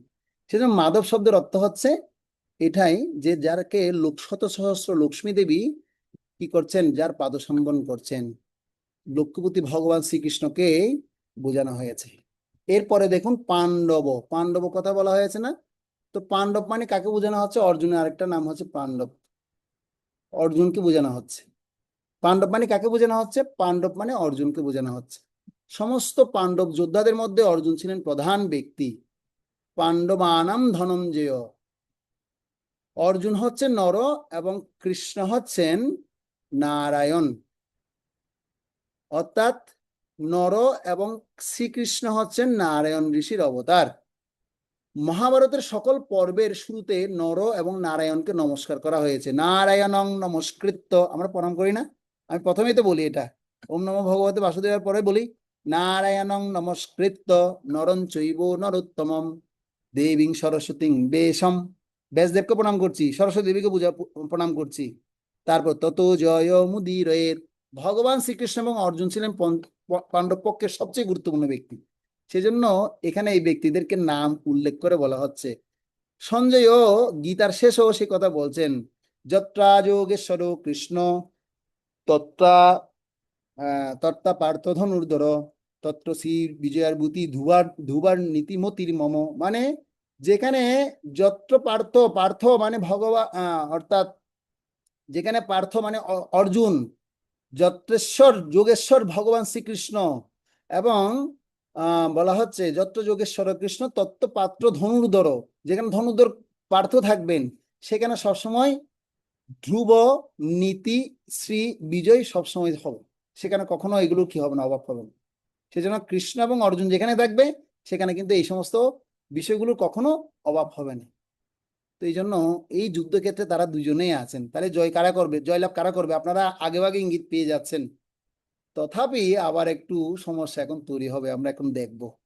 এত কিছু দেখার পরও, এত কিছু হওয়ার পরও অর্জুন তখন বিপদে পড়ে যাবেন, একটু পরে আমরা একটু দেখতে পাবো। তো এ হচ্ছে কি মোটামুটি আমরা দেখতে পাচ্ছি ভগবান শেষে সে কথা বলেছেন, আমরা দেখতে পাই যে 18 অধ্যায় 78 নম্বর শ্লোকের শেষ শ্লোক। দেখবেন, আমি আরেকটা প্রসঙ্গ বলি, এই যে ভগবত গীতা শুরু হয়েছে ধ দিয়ে, ধর্মক্ষেত্রে কুরুক্ষেত্রে সমবেতা যুযুৎসব, এবং শেষ শব্দ হচ্ছে ধ, ধনুর্ধর, মানে ভগবত গীতার শেষ শ্লোক, শেষ শ্লোকের শেষ শব্দ কি? ধনুর্ধর। বুঝতে পারছেন? মানে যেখানে ধ দিয়ে শুরু হয়েছে, আবার ধ দিয়ে কি হয়েছে, ধ শব্দ দিয়ে শুরু হয়েছে, ধ শব্দ দিয়ে শেষ হয়েছে। এটা একটা বৈশিষ্ট্যপূর্ণ দিক, ঠিক আছে? তো এই জন্য আমাদের কি করতে হবে, যে এভাবে তত্ত্ব যখন আমরা বুঝবো ভগবত গীতাকে, তখন আমরা ভগবত গীতাকে আস্বাদন করতে পারবো। আস্বাদন, একটা হচ্ছে পড়া, আরেকটা হচ্ছে আস্বাদন করা। আস্বাদন করা বুঝেন? আস্বাদন, আস্বাদন যখন আমরা করব সেখানে আমার কি থাকবে, উপলব্ধি, উপলব্ধি হবে। আস্বাদনের মধ্যে কি হবে, উপলব্ধি আসবে।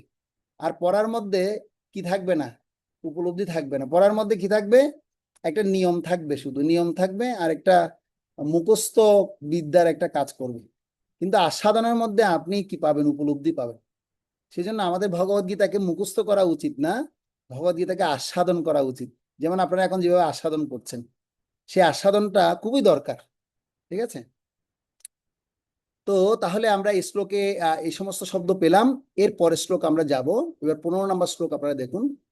তো আমরা এই পূর্ববর্তী শ্লোকে বিস্তারিত বিবরণ দিতে গিয়ে সঞ্জয় এখন অন্যান্যদের শঙ্খধ্বনির কথা বর্ণনা করবেন। তো এতক্ষণ ধরে আমরা বর্ণনা শুনেছি, এবার সঞ্জয় কি করছেন, তিনি এই দিব্যরথের কথা তিনি বলছেন। বলতে গিয়ে এবার তিনি বলবেন, এবার দেখুন অন্যরা কি করছেন, কারা কারা শঙ্খ বাজাচ্ছেন তাদের কথা শুনুন। সঞ্জয় এবং অন্যদের শঙ্খধ্বনির বর্ণনা দিবেন। তত শঙ্কাশ্চ, আচ্ছা 15 নম্বর, পাঞ্চজন্যং ঋষিকেশং দেবদত্তং ধনঞ্জয় পণ্ডং দত্ম মহাশঙ্কং ভীমকর্মা বিকোদ্দর। তো অনুবাদ পড়ার জন্য অনুরোধ করছি আমাদের সুভাষিস প্রভু, আপনি পড়তে পারবেন? সাউন্ড অন আছে তো?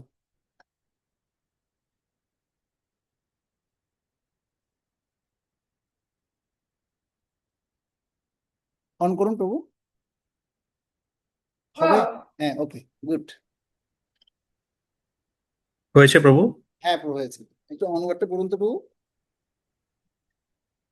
তখন শ্রীকৃষ্ণ পাঞ্চজন্য নামক তার শঙ্খ বাজালেন, অর্জুন বাজালেন তার দেবদত্ত নামক শঙ্খ, এবং বিপুল ভোজনপ্রিয় ও ভীমকর্মা ভীমসেন বাজালেন পৌণ্ড্র নামক তার ভয়ঙ্কর শঙ্খ। হরে কৃষ্ণ। আচ্ছা, তাহলে ধন্যবাদ প্রভু। তাহলে আমরা পাচ্ছি যে প্রথম বলা হচ্ছে পাঞ্চজন্য শঙ্কের কথা। তাহলে আগে পাঞ্চজন্যের কথা শেষ করি, তারপর ঋষিকেশ কিভাবে হয়েছেন, দেবদত্ত, ধনঞ্জয়, এই সমস্ত শব্দগুলো আমরা পরে বুঝবো, ঠিক আছে?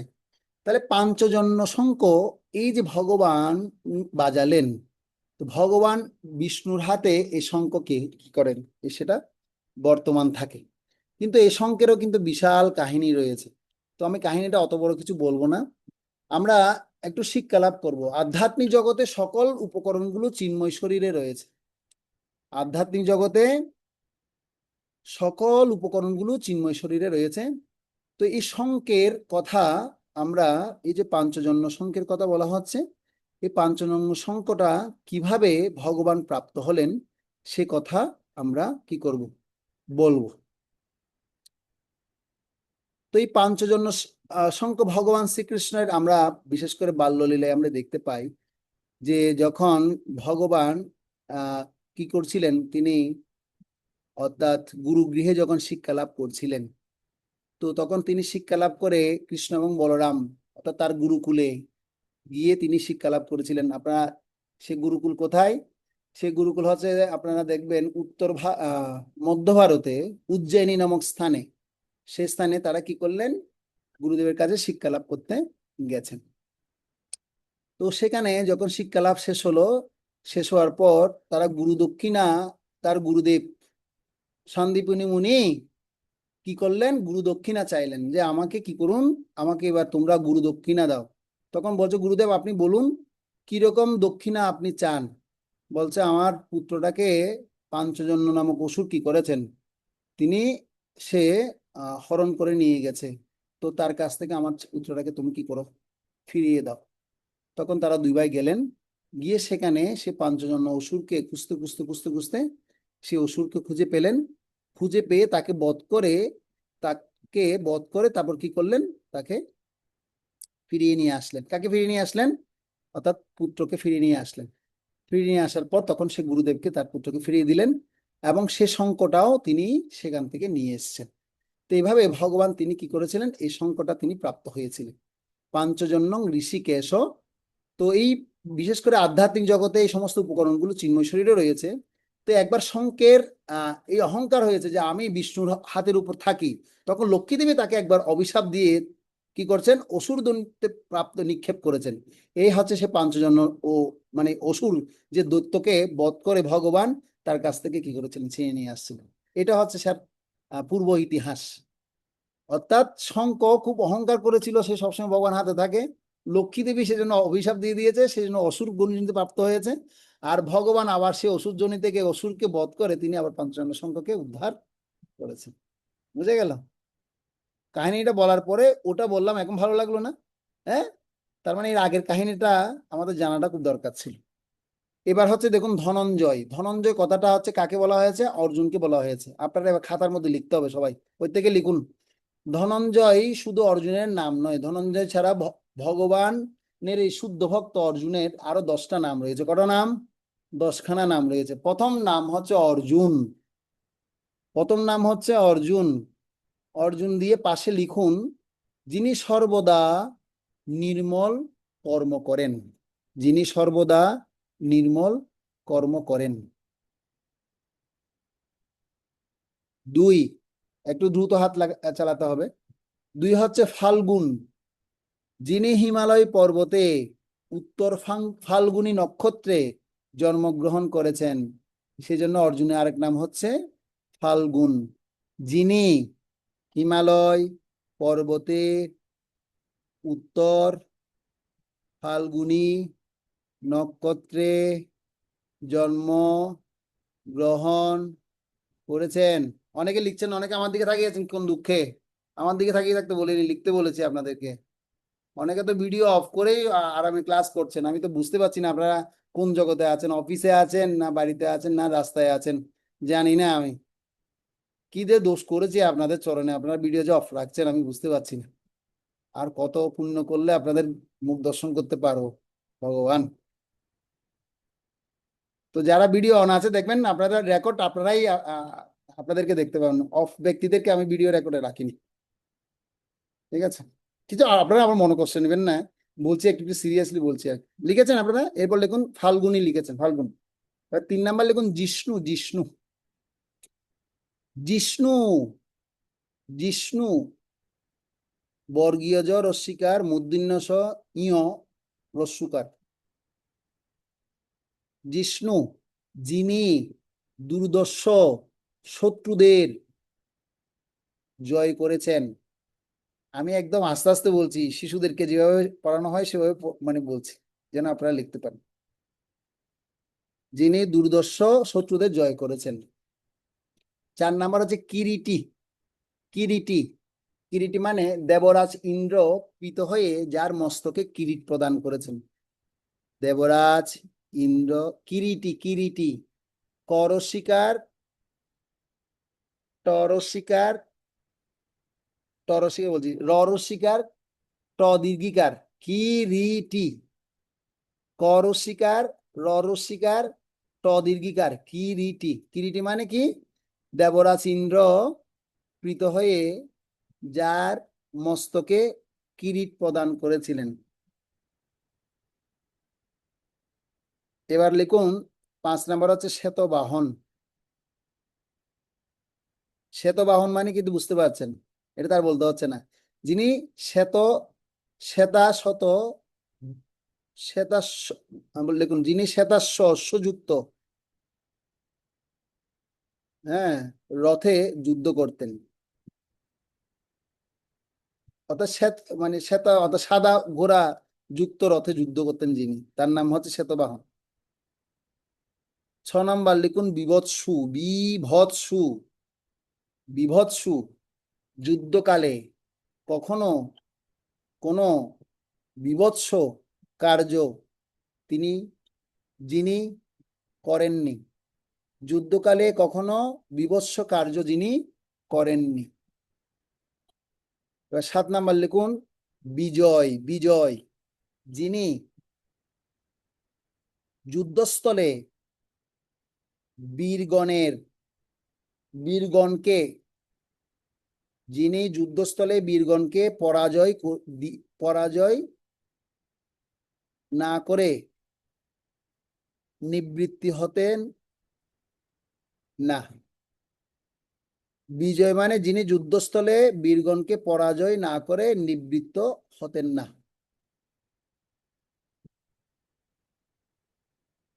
এবার লিখুন 8 নাম্বার কৃষ্ণ। সবাই একবার বলে কৃষ্ণ বলেই লিখুন। কৃষ্ণ মানে কৃষ্ণবর্ণ ছিলেন বলে তার পিতা এই নাম দিয়েছিলেন। তার পিতা কে ছিল? পাণ্ডু। পাণ্ডু রাজা কি করেছেন? ছেলের নাম রেখেছে, আমার ছেলে হবে কৃষ্ণ। কৃষ্ণবর্ণ ছিলেন বলে তার পিতা এই নাম দিয়েছিলেন। 9 নাম্বার লিখুন সব্যসাচী, সব্যসাচী, যিনি ডান ও বাম উভয় হাতেই ধনুক চালনায় সুদক্ষ ছিলেন। ডান এবং বাম উভয় হাতেই ধনুক চালাতে কি ছিলেন? সুদক্ষ ছিলেন। 10 নাম্বার লিখুন ধনঞ্জয়, শেষ। ধনঞ্জয় মানে সমস্ত জনপদ জয় করে যিনি প্রভূত ধন সম্পদ সংগ্রহ করেছিলেন। এক কথা লিখে দিতে পারে।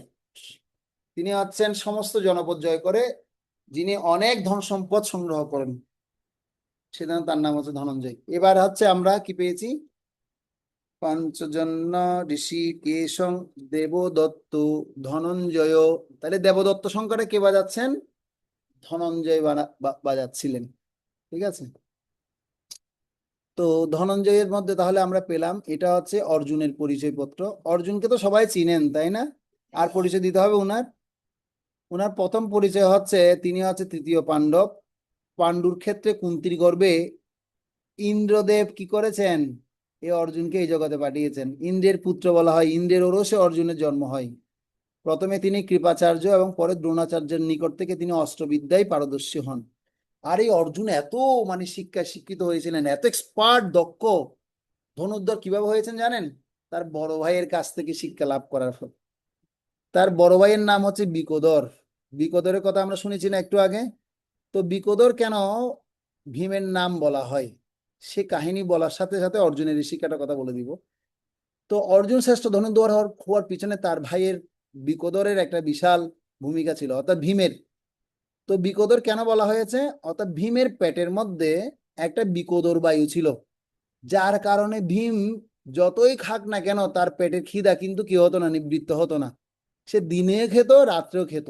একদিন রাত্রিবেলা অর্জুন মানে তার আগের দিন, তার সারা দিনের মধ্যে তার আগের দিন সকালে গুরুদেব বলছে অর্জুন তোমাকে কি হতে হবে, শ্রেষ্ঠ ধনুর্ধর হতে হবে। আর এই কথা যখন মস্তকের মধ্যে দিয়ে দিয়েছেন, মাথায় মধ্যে যখন গুরুদেব ঢুকিয়ে দিলেন এই কথাটা, তখন অর্জুন চিন্তা করছিলেন যে আমি কিভাবে ধনুর্ধর হব। সে এখন ঘুমানোর মধ্যে সেটাও চিন্তা করছে, শুতে গিয়েছে সেখানে আর ঘুম আসছে না, কিভাবে আমি ধনুর্ধর হব, কিভাবে আমি ধনুর্ধর হব, কিভাবে আমি ধনুর্ধর হব। এ করতে করতে সে পাশের রান্নাঘর থেকে চপাচপ খাওয়ার একটা শব্দ শুনতে পাচ্ছে। মানে খাওয়ার যেভাবে আওয়াজ হয়, চপ চপ চপ, যেভাবে খাই আর কি আমরা, যেভাবে চাবি চিবিয়ে খাচ্ছে, এখন চিবিয়ে চিবিয়ে খাওয়ার শব্দ যখন শুনতে পেয়েছে, শুনতে পেয়ে সে ঘুম থেকে উঠে গেছে। উঠে গিয়ে দেখতে পাচ্ছে কি তার বড় ভাই ভীম সেখানে নাই। তখন তিনি খুঁজতে খুঁজতে ভীমকে পেলেন কোথায়, রান্নাঘরে। কোথায় খুঁজে পেলেন, সে রান্নাঘরে খুঁজে পেলেন। আর রান্নাঘরের মধ্যে সে কি করছে, সে খাচ্ছে আর খাচ্ছে, খাচ্ছে আর খাচ্ছে। সে দৌড়ে গিয়ে ভাইকে বলছে, ও দাদা দাদা, তুমি এত খাবার কিভাবে খেতে পারো বলো তো, এত খাবার তুমি কিভাবে খেতে পারো বলো। বলছে অর্জুন, অভ্যাস কর, অভ্যাস, অভ্যাস কর, অভ্যাস করলে দেখবি তুইও পারবি। এই কথা যখন বলেছে অর্জুন কিন্তু সে আর খাওয়ার মধ্যে সে অভ্যাসটা নেয়নি। এবার সে অভ্যাসটা ঘুরিয়ে দিয়েছে কোথায়, আচ্ছা আমার দাদা যদি এত খাওয়াতে যদি এক্সপার্ট হয়ে যদি এরকম মানে সে অভ্যাসের দ্বারা যদি এত খেতে পারে, তাহলে আমিও যদি এরকম অভ্যাস করি তাহলে আমিও শ্রেষ্ঠ ধনুর্ধর হতে পারবো। এবার অর্জুন আর রাত্রে ঘুম যায় না, সে এবার কি করে, দিনেও তীর চালায় সারাদিন, রাত্রেবেলাও তীর চালায়। এবার তীর চালাতে চালাতে তার এমন নিশানা চলে আসে, চোখ বন্ধ করে সে এবার তীর চালাচ্ছে, চোখ বন্ধ করে এবার তীর চালাচ্ছে। আর সে তীর চালানোতে এত দক্ষতা দেখে তার গুরুদেব, বিশেষ করে দ্রোণাচার্য, তিনি অত্যন্ত প্রসন্ন হয়ে গেছেন। বলছে আমার এখন তো তুমি শ্রেষ্ঠ শিষ্য হিসেবে মনে পরিগণিত, মনে মনে সে ধরে নিয়েছে। তখন তিনি কি করলেন, একটা আয়োজন করলেন যে আমি তো অনেকদিন তোমাদেরকে প্রশিক্ষণ দিয়েছি, কৌরব এবং পাণ্ডব পক্ষের সমস্ত তোমরা শিষ্যরা চলে আসো, আজকে তোমাদের পরীক্ষা হবে। তখন একটা বট গাছের নিচে এসে তখন কি করলেন, একটা পাখিকে এসে বট গাছের উপরে ঝুলিয়ে রেখেছে। তো সেই পাখিটার নাম হচ্ছে শুকপকি, মানে একটা টিয়া পাখিকে সেখানে, একটা টিয়া পাখির মডেলকে সেখানে দাঁড় করে দেওয়া হয়েছে। আর সেখানে এখন নিক্ষেপ করার জন্য এক এক করে কৌরবপক্ষের সমস্ত শিষ্যদেরকে ডাকলো। সবাই সবাইকে ডেকে বলছে, তোমরা এখানে এটাকে নিক্ষেপ করো। কেউ তো ওর ধারে কাছে সে নিশানা লাগাতেও পারেনি। শেষমেশ এবার পঞ্চপাণ্ডবদেরকে ডাকলো। যুধিষ্ঠিরকে বলছে, যুধিষ্ঠির তুমি উপরে কি দেখতে পাচ্ছ। বলছে আমি আহ একটা শুকপক্ষী দেখতে পাচ্ছি। বলছে তাহলে নিক্ষেপ করো। এবার কি করেছে, নিক্ষেপ করেছে, ফেল হয়েছে। এবার করতে করতে ভীমকে ডেকেছে, ভীমও ফেল হয়েছে। এভাবে নকুল সহদেব সবাই ফেল করেছে। বলছে এবার ঠিক আছে, সর্বশেষ অর্জুন তুমি আসো। এবার অর্জুন আসলেন। অর্জুন আসার পরে, অর্জুন কি দেখতে পাচ্ছ। বলছে গুরুদেব আমি তো ওখানে অনেকগুলো পাতার মধ্যে একটা চক্ষু দেখতে পাচ্ছি। কি বলছে, সে টিয়া পাখি দেখেনি বলেনি, শুকপক্ষী দেখেছে বলেনি, বলছে অনেকগুলো সবুজ পাতার মধ্যে একটা কি দেখতে পাচ্ছি। চোখ দেখতে পাচ্ছি, বলছে ঠিক আছে তাহলে এটা কি করো, নিশানা নিক্ষেপ করো। সাথে সাথে নিক্ষেপ করেছে, আর সে টিয়া পাখির চোখের মধ্যে গিয়ে বিদ্ধ হয়ে পড়েছে। তখন থেকে গুরুদেব বলছেন, আমার এখন শ্রেষ্ঠ ধনুর্ধর হিসেবে আমি অর্জুনকে কি করলাম, ঘোষিত করলাম। তো শ্রেষ্ঠ ধনুর্ধর প্রাপ্ত তখন হয়ে গেছিলেন। আরেকটা তিনি পরীক্ষা নেওয়া হয়েছিল, যেখানে কিন্তু শ্রেষ্ঠ ধনুর্ধর অর্জুন হতে পারতেন না, সেখানে হতেন কর্ণ। কিন্তু কর্ণকে সুতপুত্র বলে বসিয়ে দিয়েছেন, বসিয়ে দিয়ে অর্জুনকে শ্রেষ্ঠত্বের বিজয় পতাকা তুলে দেওয়া হয়েছিল। তো এই অর্জুন কিন্তু পঞ্চ পাণ্ডবদের মধ্যে সবচেয়ে রণকৌশল, সামরিক কৌশল এবং অস্ত্র বলে অত্যন্ত পারদর্শী ছিল অর্জুন। এবং এই অর্জুনের যে শিক্ষা, যে মানে ক্ষমতা ছিল, পঞ্চ পাণ্ডবরা তার শক্তি বলে সবাই সুরক্ষিত থাকতো। এমনকি পাঞ্চালীকেও জয় করেছে কে? অর্জুন। দ্রৌপদীকেও জয়লাভ করেছে কে? অর্জুন। এবং যুদ্ধক্ষেত্র দেখেছি বড় বড় রথী মহারথীদেরকে সবাইকে বধ করেছে কে?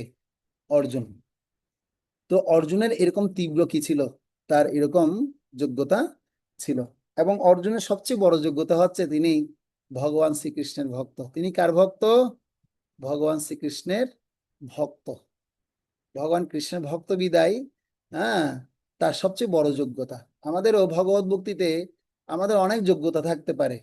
তো বলছো বৈষ্ণবের 26টা গুণ থাকে। কৃপালু অকৃতদ্রোহ সত্যসার সম নির্দোষ বদান্য মৃদু সূচি অকিঞ্চন সর্ব উপকারক শান্ত কৃষ্ণৈক শরণ অকাম অনিহস্থির বিজিত সরগুণ। তো সবচেয়ে 26টা গুণের মধ্যে সর্বশ্রেষ্ঠ গুণ হচ্ছে কৃষ্ণৈক শরণ, কৃষ্ণকে স্মরণ করা। আর অর্জুনের মধ্যে সেই গুণটা সবসময় বর্তমান ছিল। আর অর্জুনের মধ্যে আরেকটা স্পেশাল গুণ ছিল হচ্ছে গুরাকেশ। কি ছিল তিনি? তাকে গুরাকেশ বলে সম্বোধন করা হতো। তাহলে গুরাকেশ মানে যিনি, গুরু মানে হচ্ছেন নিদ্রা, অর্থাৎ নিদ্রাকে যিনি কি করেছেন, জয় করেছেন। হ্যাঁ, নিদ্রাকে যিনি জয় করেছেন তার নাম হয়েছে গুরাকেশ। তো অর্জুন কিভাবে গুরাকেশ হলেন? অর্জুন গুরাকেশ হয়েছেন ওই যে রাত্রে জেগে জেগে সবসময় তীর চালাতো। সেই তীর চালানোর সেই প্রশিক্ষণ নিতে নিতে সেই অভ্যাস করতে করতে সে তার নিদ্রাকে জয় করে ফেলেছে। অর্জুন আর ঘুমাতে হয় না, সে এখন দিনেও জেগে থাকতে পারে, রাত্রেও জেগে থাকতে পারে। সেজন্য তার নাম হয়েছে গুরাকেশ। আপনারা কেউ গুরাকেশ হতে চান? দেখি হাত তুলুন, কারা কারা হতে চান। আমাদের প্রভুপাদও গুরাকেশ হয়েছিল, প্রায় 2 ঘন্টা ঘুমাতো শুধু। আমরা তো পারি না। এখন অনেকেই এখন ঘুমের কি হয়ে গেছে এখন আস্তে আস্তে। ও তিথি মাতাজি হতে চাইছে গুরাকেশ মনে হয়, নাকি মাতাজি? আপনি হতে চাইছেন? হাত তুললেন। আচ্ছা ঠিক আছে, ভগবান তাহলে এরকম অভ্যাস করতে হবে, তাহলে আপনিও হতে পারবেন গুরাকেশ। ঠিক আছে। তো আমাদের গুরাকেশ হওয়ার দরকার নেই, আমাদের হতে হবে অর্থাৎ যুক্তাহার বিহারস্য যুক্ত তেষ্টস্য কর্মসু যুক্তাব্য স্বপ্ন বোধস্য যোগর ভবতি দুঃখ। আমাদের নিয়মিত খেতে হবে, নিয়মিত ঘুমাতে হবে। টাইমলি ঘুম, early to bed early to rise makes a man healthy wealthy and wise. যে শিক্ষা আমরা ছোটবেলায় পড়েছি সেটা আমাদের জীবনে প্রয়োগ করতে হবে। তাড়াতাড়ি খেতে হবে, মানে পরিমাণ মতো খেতে হবে, পরিমিত নিদ্রা যেতে হবে, আর তাড়াতাড়ি ঘুমাতে হবে, তাড়াতাড়ি ঘুম থেকে উঠতে হবে। এই করলে আমাদের শরীর খুব সুস্থ থাকবে। তাহলে আপনিও মানে এরকম গুরাকেশের মতো কাজ করতে পারবেন, অর্জুনের মতো। তো যাই হোক, আমরা এই অর্জুনে অনেকগুলো শিক্ষা আমরা লাভ করেছি। অর্জুনের স্পেশালিটি হচ্ছে সে বাড়তি কিছু ডিগ্রি লাভ করেছিল, স্বর্গে গিয়ে পিএইচডি ডিগ্রি লাভ করে আসছে নাচের উপর। তাও আবার কিসের উপর? কিভাবে নাচতে হয় সে অর্জুন ভালো জানতো, কিভাবে গাইতে হয় অর্জুন সেটা জানতো। তো সেই নাচ গানের উপর পিএইচডি করেছে অর্জুন। তো সেই নাচ গানের উপর অর্জুনের যে পিএইচডি, সেটা কথা আপনারা সবাই জানেন। এবং গন্ধর্ব তাকে সন্তুষ্ট হয়ে একটা কি করেছেন, শত ঘোড়াও তাকে দান করেছিলেন, আমরা সেটা দেখতে পাই। তো অর্জুনের কে কৃষ্ণ এত বেশি ভালোবাসতেন, বলছে অর্জুন তোমাকে তো আমি ভালোবাসি, আমি জানি তোমার একটা পত্নী আছে, তুমি আরেকটা কাজ করো না, আমার বোনটাকে বিয়ে করে ফেলো। তোর বোন কে ছিল? সুভদ্রা মহারানী। তো সুভদ্রা মহারানীকে কি করেছে, অর্জুনকে দিয়েছে। এবং সুভদ্রার উরসে কার জন্ম হয়েছিল আমরা জানি। কার জন্ম হয়েছিল? অভিমন্যুর জন্ম হয়েছিল। আর সে অভিমন্যু এমন যোদ্ধা ছিল, এবং অর্জুনের থেকেও শক্তি বেশি, অর্জুনের থেকেও দ্বিগুণ শক্তি সম্পন্ন এবং দ্বিগুণ সামরিক কলা কৌশল বিদ্যা পারদর্শী ছিল। আমরা অভিমন্যুর কথা শুনেছি, যেহেতু কৃষ্ণের শিষ্য ছিল। অভিমন্যুকে ট্রেনিং দিয়েছে কে? ভগবান কৃষ্ণ স্বয়ং। আর সে অভিমন্যু ছিল কার পুত্র? অর্জুনের পুত্র। পরবর্তীতে আমরা দেখতে পাই অভিমন্যুর ওরসে যে সন্তান জন্মগ্রহণ করে তার নাম হচ্ছে পরীক্ষিত মহারাজ। আর পরীক্ষিত মহারাজকে ভগবান শ্রীকৃষ্ণ স্বয়ং কি করেছেন, তাকে রক্ষা করেছিলেন। তো আমরা এই মোটামুটি এই শ্লোকে আমরা পেয়েছি এরপরে পেয়েছি ভগবান কৃষ্ণের কথা। ভগবান কৃষ্ণের কথা তো আপনারা সবাই জানেন, কৃষ্ণের পরিচয় আর দিতে হবে? কৃষ্ণের পরিচয় যদি আপনারা ভালো মতো জানতে চান, তাহলে লীলা পুরুষোত্তম শ্রীকৃষ্ণ গ্রন্থ সবাইকে নিতে হবে। কাদের কাদের নাই দেখে হাত তুলুন তো, একটু বই প্রচার করি, দেখে হাত তুলুন। কাদের কাদের লীলা পুরুষোত্তম শ্রীকৃষ্ণ গ্রন্থ নাই দেখে হাত তুলুন। আরে দেখি সবারই তো আছে দেখা যাচ্ছে। তো প্রতিদিন লীলা পুরুষোত্তম শ্রীকৃষ্ণ গ্রন্থটা পড়তে হয়, একটু একটু যদি পড়ি কৃষ্ণ সম্পর্কে অনেক জানা হবে। তো শিল প্রভুপাদ তার জীবদ্দশায় তিনি এটা নিজের হাতে লিখেছেন। আর ভাগবতমের দশম স্কন্ধ মধ্যে যে আপনার 4টা বই, সে 4টা বই সব ভগবান শ্রীকৃষ্ণেরই লীলা। কত লীলা আপনি পড়বেন, 90খানা লীলা আছে ভগবান শ্রীকৃষ্ণের, ডিটেলস বর্ণনা আছে। তো আগামী আপনার আসছে জন্মাষ্টমী মহোৎসব 4টা সেপ্টেম্বর। তো আপনাদের সকলকে নিমন্ত্রণ রইল, একটু নিমন্ত্রণা করে দিচ্ছি, আপনারা আসবেন আমাদের মন্দিরে জন্মাষ্টমী উৎসবে, এবং যারা পার্শ্ববর্তী মন্দিরে আছেন সেখানেও যাবেন, এই জন্মাষ্টমী উৎসব পালন করবেন। ভগবান শ্রীকৃষ্ণের 5253তম জন্ম আবির্ভাব তিথি কি হবে, অনুষ্ঠিত হবে, জন্মাষ্টমী উৎসব অনুষ্ঠিত হবে। তো প্রত্যেকে আপনারা সেখানে কি করবেন, অংশগ্রহণ করবেন জন্মাষ্টমীতে। তো ভগবান শ্রীকৃষ্ণের কথা তো আপনারা সবাই জানেন।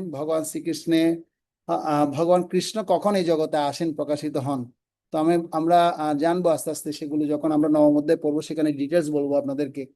তো ভগবান কৃষ্ণ ব্রহ্মার কি হয়, যখন একদিন হয়, একদিনে 70 তেতা দাপর কলি, 70 তেতা দাপর কলি, এভাবে যখন 1000 বার আবর্তিত হলে ব্রহ্মার একদিন হয়। আর এই ব্রহ্মার একদিনে আপনার 14 জন মনু শাসন করেন। আর এক একজন মনুরও কি আছে, বর্ণনা আছে, নাম আছে। তো যখন বৈবস্বত মনু আসবেন, বৈবস্বত মনু শাসনকালীন সময়ের মধ্যে তিনি কি করবেন, এভাবে 70 তেতা দাপর কলি যখন এইভাবে পরিচালনা করবেন, করতে করতে যখন তিনি 28তম চতুর্যুগ যখন পালন করবেন, মানে পরিচালনা করবেন, অর্থাৎ এক একজন মনু প্রায় 71 চতুর্যুগ করে তারা পায়। সে 71 থেকে কেউ বেশি পায়, কেউ কম পায়, প্রায় 71 চতুর্যুগ করে পায়। এই 71 চতুর্যুগের মধ্যে বৈবস্বত মনুর শাসনকালীন সময়ের মধ্যে যখন 28তম চতুর্যুগ যখন আসবে, অষ্টবিংশতি, সেই দাপরের মধ্যে 28তম চতুর্যুগের মধ্যে দাপর যুগ যেটা আসবে, সেখানে ভগবান শ্রীকৃষ্ণ স্বয়ং তিনি গোলকধাম থেকে এই জগতে আসেন। ভগবানের আবাসস্থল কোথায়, চিদ্দাম গোলক বৃন্দাবন। তো গোলক বৃন্দাবনটা কেমন, গোলক বৃন্দাবনটা হচ্ছে কি, আমাদের যে জড় ব্রহ্মাণ্ডগুলো রয়েছে, এই পৃথিবী যে আমরা দেখতে পাচ্ছি, এরকম শুধু পৃথিবী একটা পৃথিবী না, এরকম অনন্ত কোটি ব্রহ্মাণ্ড রয়েছে। বলছে আপনার সরিষা দানা দেখেছেন, সরিষা, যে সরিষার তেল খান না আপনার, আমরা সরিষার তেল যে খাই, মাস্টার্ড অয়েল, সেই মাস্টার্ড অয়েলের যে শীট, সরিষা বিচি, তা সেটা যদি 1 বস্তা বিচি যদি হয়, সেই বিচি থেকে যদি একটা বীজ যদি পড়ে যায়, সেই সেই সেই বস্তার জন্য যেরকম কোনো ক্ষতি হয় না। তো বলছে আমাদের এই ব্রহ্মাণ্ড হচ্ছে একটা সরিষা বীজের মতো, বুঝা যাচ্ছে? তো এরকম মানে অনন্ত অনন্ত কোটি ব্রহ্মাণ্ড রয়েছে। অনন্ত অনন্ত কোটি ব্রহ্মাণ্ডগুলো আপনার যার নিশানায় পরিচালিত হচ্ছে, যেহেতু ভগবান শ্রীকৃষ্ণের নিশানায় পরিচালিত হচ্ছে। তো এই যে অনন্ত অনন্ত কোটি ব্রহ্মাণ্ডর সৃষ্টির একমাত্র মূল উৎস হচ্ছে ভগবান শ্রীকৃষ্ণ। আর এই অনন্ত কোটি ব্রহ্মাণ্ডের ঊর্ধ্বে এই অনন্ত অনন্ত কোটি ব্রহ্মাণ্ডগুলো যতগুলো রয়েছে, সেই ব্রহ্মাণ্ডগুলো বলা হচ্ছে জড় ব্রহ্মাণ্ড। এই জড় ব্রহ্মাণ্ডের আয়তন হচ্ছে গোলকধামের আয়তনটা তুলনা আমি আপনাদেরকে শোনাচ্ছি। আয়তনটা হচ্ছে 1/4 অনন্ত কোটি ব্রহ্মাণ্ডগুলো হচ্ছে কি গোলকধামের 1/4, মানে আরো গোলকধাম 3 ভাগ ফাঁকা থাকে। তার মানে কত বড় বিশাল ধাম। এই ধামে কারা কারা যেতে চান বলুন, এই ধাম কারা কারা দেখতে চান বলুন, কারা কারা যাবেন? ঈশ্বর পরম কৃষ্ণ সচ্চিদানন্দ বিগ্রহ অনাদির আদি গোবিন্দ সর্বকারণ কারণম। তো সে অনাদির আদি গোবিন্দ কোথায় থাকে? সে চিদ্ধামে থাকে, গোলকধামে থাকে। আর সে গোলকধাম থেকে তিনি কখন আসেন? একবার আসে। কখন? সবসময় সব চতুর্যুগে আসে না, সব সব দাপরে ভগবান শ্রীকৃষ্ণকে পাবেন না। সে কখন পাবেন? সেই বৈবস্বত মনু শাসনকালীন সময়ে অষ্টবিংশতি চতুর্যুগে ভগবান শ্রীকৃষ্ণ স্বয়ং গোলকধাম থেকে সপার্ষদ স্বীয় ধাম সহ অবতরী। তিনি তার ভাই বলরাম, শ্রীদাম, সুদাম, হ্যাঁ, সমস্ত রাধারানী ডিপার্টমেন্ট থেকে শুরু করে ললিতা, বিশাখা, চিত্রা, তুঙ্গবিদ্যা, ইন্দুলিকা, ভূদেবী, শ্রীদেবী, সবাইকে নিয়ে তিনি একদম সপার্ষদ নিয়ে কোথায় চলে আসেন? এই ধরাধামে চলে আসেন। আর আমরা হচ্ছে অত্যন্ত সৌভাগ্যবান এবং সৌভাগ্যবতী। কেন জানেন? তার কারণটা হচ্ছে আমাদের এখন যে কলিযুগ চলছে, এই কলিযুগের যে আগে পূর্ব যে যুগ গিয়েছে, অর্থাৎ 5253 বছর আগে যে যুগ গেল, সেটার নাম হচ্ছে দাপর যুগ। সেই যুগে ভগবান শ্রীকৃষ্ণ সে গোলকধাম থেকে এখানে এসেছেন, আর আমরা সেই ভগবান শ্রীকৃষ্ণের কথাই এখন শুনছি, আর শিক্ষা এখন লাভ করছি। আমরা কতই না সৌভাগ্যবান এবং সৌভাগ্যবতী। সত্যি কি মিথ্যা? বুঝা যাচ্ছে? আপনারা কি সৌভাগ্যবতী বলে অনুভব করছেন কিনা? আরো বেশি সৌভাগ্যবান সৌভাগ্যবতী মনে করছে এই জন্য, সেই দাপটটার পরে যখন শ্রী চৈতন্য মহাপ্রভু এই কলিযুগে আসেন, তাকে বলা হয় গোল্ডেন অবতার। হ্যাঁ, বলছে এখন চলছে স্বর্ণযুগ। কলিযুগ মানে আপনার কলিযুগ খারাপ না, এখন যে যে যুগে আমরা যে কলিযুগে জন্মগ্রহণ করেছি এটা আমাদের জন্য হচ্ছে স্বর্ণযুগ, 10,000 বছর মেয়াদ। কিন্তু এই স্বর্ণযুগে যা করা তা করে নিতে হবে, যা অর্জন করা তা অর্জন করে নিন, আর পরে কিন্তু আর সুযোগ পাবেন না। যা ভগবদ্গীতার জ্ঞান অর্জন করতে হবে ভালো মতো, সেটা তত তত জেনে নিন, না হলে কিন্তু হবে না। তো সেই যে এই যে স্বর্ণযুগ, অনেক ঋষিরা বলেন, আমাদের এখানে চট্টগ্রামে একটা ঋষি আছে যে বলছে যে যুগাবর্তনের দ্বারা কি হচ্ছে, মানে এই স্বর্ণযুগ আসবে, সে স্বর্ণযুগ এখন আসছে। শ্রী চৈতন্য মহাপ্রভু তিনি স্বয়ং ভগবান শ্রীকৃষ্ণ এবং রাধারানীর মিলিত বিগ্রহ স্বরূপে তিনি কি করেছেন, এই জগতে প্রকাশিত হয়েছেন। আর এসে তিনি ভক্ত রূপ ধারণ করে ভগবান শ্রীকৃষ্ণের গুণমহিমাকে আরো বর্ধিত করার জন্য জগৎবাসীতে প্রচার করেছেন। পৃথিবীতে আছে যত হ্যাঁ, নগরাদি গ্রাম সর্বত্র প্রচার হবে মোরে নাম। এ ভগবান শ্রীকৃষ্ণের বাণী সারা পৃথিবীতে বিশ্বজগতে আজকে কি হচ্ছে, প্রচারিত হচ্ছে। ভগবান শ্রীকৃষ্ণকে সবাই চিনতে পারছে, ভগবান কৃষ্ণকে সবাই জানতে পারছে। তো আমাদেরকেও ভগবান শ্রীকৃষ্ণকে জানতে হবে। কিভাবে জানতে হবে? ভগবান বলছেন না, জন্ম কর্ম চমে দিব্যম এবং যো ব্যতি তত্ত্বত তেক্তা দেহং পুনর্জন্ম নৈতি মামেতি সহর্জুন। মানে জন্ম কর্ম যে ভগবান যে দিব্য, সেটা বুঝতে হবে তত্ত্বতত্ত্ব ভাবে। তো তত্ত্বতত্ত্ব কথাটার মানে অর্থ কি? তত্ত্বগত কথাটার অর্থ আপনার ভগবদ গীতার 11 অধ্যায়ে 53 নম্বর শ্লোকে গিয়ে পাবেন। মানে অনন্য ভক্তির দ্বারা ভগবানকে জানাটাকে বলা হচ্ছে তত্ত্বতত্ত্ব ভাবে জানা। তত্ত্বতত্ত্ব মানে কি? অনন্য ভক্তি। এখন তো আপনারা বুঝতে পারছেন না প্রভু অনন্য ভক্তি কথাটা কি আবার। তাহলে এইগুলো পরে প্রসঙ্গ, পরে শোনাবো। আমি শুধু এই প্রসঙ্গটা শোনাতে চাইছি যে ভগবান শ্রীকৃষ্ণকে আমাদের তত্ত্বতত্ত্ব ভাবে জানতে হবে। জানার জন্য ভগবান এই লীলা পুরুষোত্তম শ্রীকৃষ্ণ গ্রন্থটা আপনারা পড়তে পারেন, পুঙ্খানুপুঙ্খ ভাবে পড়বেন, দেখবেন আনন্দ পাবেন। কৃষ্ণের লীলা, কৃষ্ণেরও যতক লীলা তার মধ্যে কৃষ্ণের যতক খেলা তার মধ্যে নরলীলা, নরবপু তাহারই স্বরূপ। ভগবান শ্রীকৃষ্ণ যত খেলা মানে যত লীলা বিলাস এই জগতে করেছেন, তার মধ্যে হচ্ছে এই নরলীলাটা হচ্ছে সর্বশ্রেষ্ঠ। ভগবান শ্রীকৃষ্ণ তিনি এভাবে এই জড়জগতে তিনি আসেন, তিনিও মনুষ্যরূপে তিনি এখানে আসেন। কিন্তু এই জড়জগতে মানুষরা মনুষ্যরূপে ভগবানকে অবজ্ঞা করে। অবজানন্তি মাং মূঢ়া মনুষিম তনুমাশ্রিতম পরম ভাব অজানন্ত মম ভূতা মহেশ্বরম। এটা আমাকে সাধারণ মানুষ অবজ্ঞা করে, তারা আমাকে সাধারণ মানুষ বলে জানে, কিন্তু আমি তো সাধারণ না, আমি সাধারণ থেকে একটু অসাধারণ। অসাধারণ মানে আমাকে সাধারণ বলে গণ্য করে কারা? অবজনন্তি মাংমুরা, মূঢ় ব্যক্তিরা। মনুষ্যম তনুমাশ্রিতম, তারা আমাকে মনুষ্য জ্ঞান করে। মূঢ় ব্যক্তিরাই আমাকে মনুষ্য জ্ঞান। মূঢ় মানে আপনারা এই ধরবেন না যে যারা লেখাপড়া জানে না তারা মূঢ় না। মূঢ় মানে যারা বড় বড় ডিগ্রিধারী আছে, পিএইচডি ডক্টরেট ডিগ্রিধারী মূঢ় হতে পারে, যারা কৃষ্ণকে জানতে না চায়। যদি আমি আপনাদেরকে জিজ্ঞাসা করি, আপনারা তো অনেক বড় বড় লেখাপড়া এখানে করে আসছেন, অনেকে ডক্টরেট করছেন, অনেকে মাস্টার্স কমপ্লিট করে আসছেন, এত পড়াশোনা করে কি করবেন আপনারা বলুন? পড়াশোনা করে কেন মানুষ? কেন পড়াশোনা করে? একটা ভালো বাড়ি বানানোর জন্য, ভালো মার্সিডিজ ব্র্যান্ডের গাড়ি বানানোর জন্য, না অন্য কিছুর জন্য? পড়াশোনা করে কেন মানুষ? শ্রী চৈতন্য মহাপ্রভু সনাতন গোস্বামীকে জিজ্ঞেস করছে, আচ্ছা তুমি তো অনেক বড় শিক্ষিত আমি জানি, তুমি তো অনেক বিদ্বান, তুমি তো মানে 14টা আর 15টার ভাষায় দক্ষ ছিলে, তুমি এত বড় বিদ্বান হয়েছো যে তুমি এত পড়াশোনা করেছো, কেন পড়াশোনা করেছো আমাকে বলো তো দেখি। পড়াশোনা করে কেন মানুষ? তখন পারছে না, বলছে কৃষ্ণকে জানবার জন্যই একমাত্র পড়াশোনা। কৃষ্ণ জানিবারে, মহাপ্রভু বলছে কৃষ্ণকে জানার জন্যই পড়াশোনা করা দরকার, নাহলে সে পড়াশোনার কোনো ভ্যালুইস নেই, কোনো ভ্যালু নেই। পড়াশোনা, জাগতিক পড়াশোনা শুধু অহংকার বৃদ্ধি করবে। তো বলছে বিদ্যা বিনয় সম্পন্নে ব্রাহ্মণে গভী হস্তিনী শুনি চৈব সপাকেচ পণ্ডিত সমদর্শিন। মানে বিদ্যা বিনয় সম্পন্নে, যে বিদ্বান ব্যক্তি সে বিনয়ী হবে, সে ব্রাহ্মণ, বৈষ্ণব কুকুর, চণ্ডাল সবাইকে সে বিনয়ের দ্বারা কি করবে। সেজন্য পড়াশোনা উদ্দেশ্য নয় অহংকারী হওয়া, পড়াশোনার উদ্দেশ্য হচ্ছে বিনয়ী হওয়া। আর বিনয়টা কিভাবে হবে, যদি কৃষ্ণ ভক্ত হয়। সেখানে কৃষ্ণকে জানাটা খুব দরকার। আমি এগুলো কেন তত্ত্বগত কথাগুলো কেন বললাম, এখানে কৃষ্ণের কথা শুরু হয়েছে, ভগবান কৃষ্ণের কথা নাম উল্লেখ এসছে বিদায় এই কথাগুলো বললাম।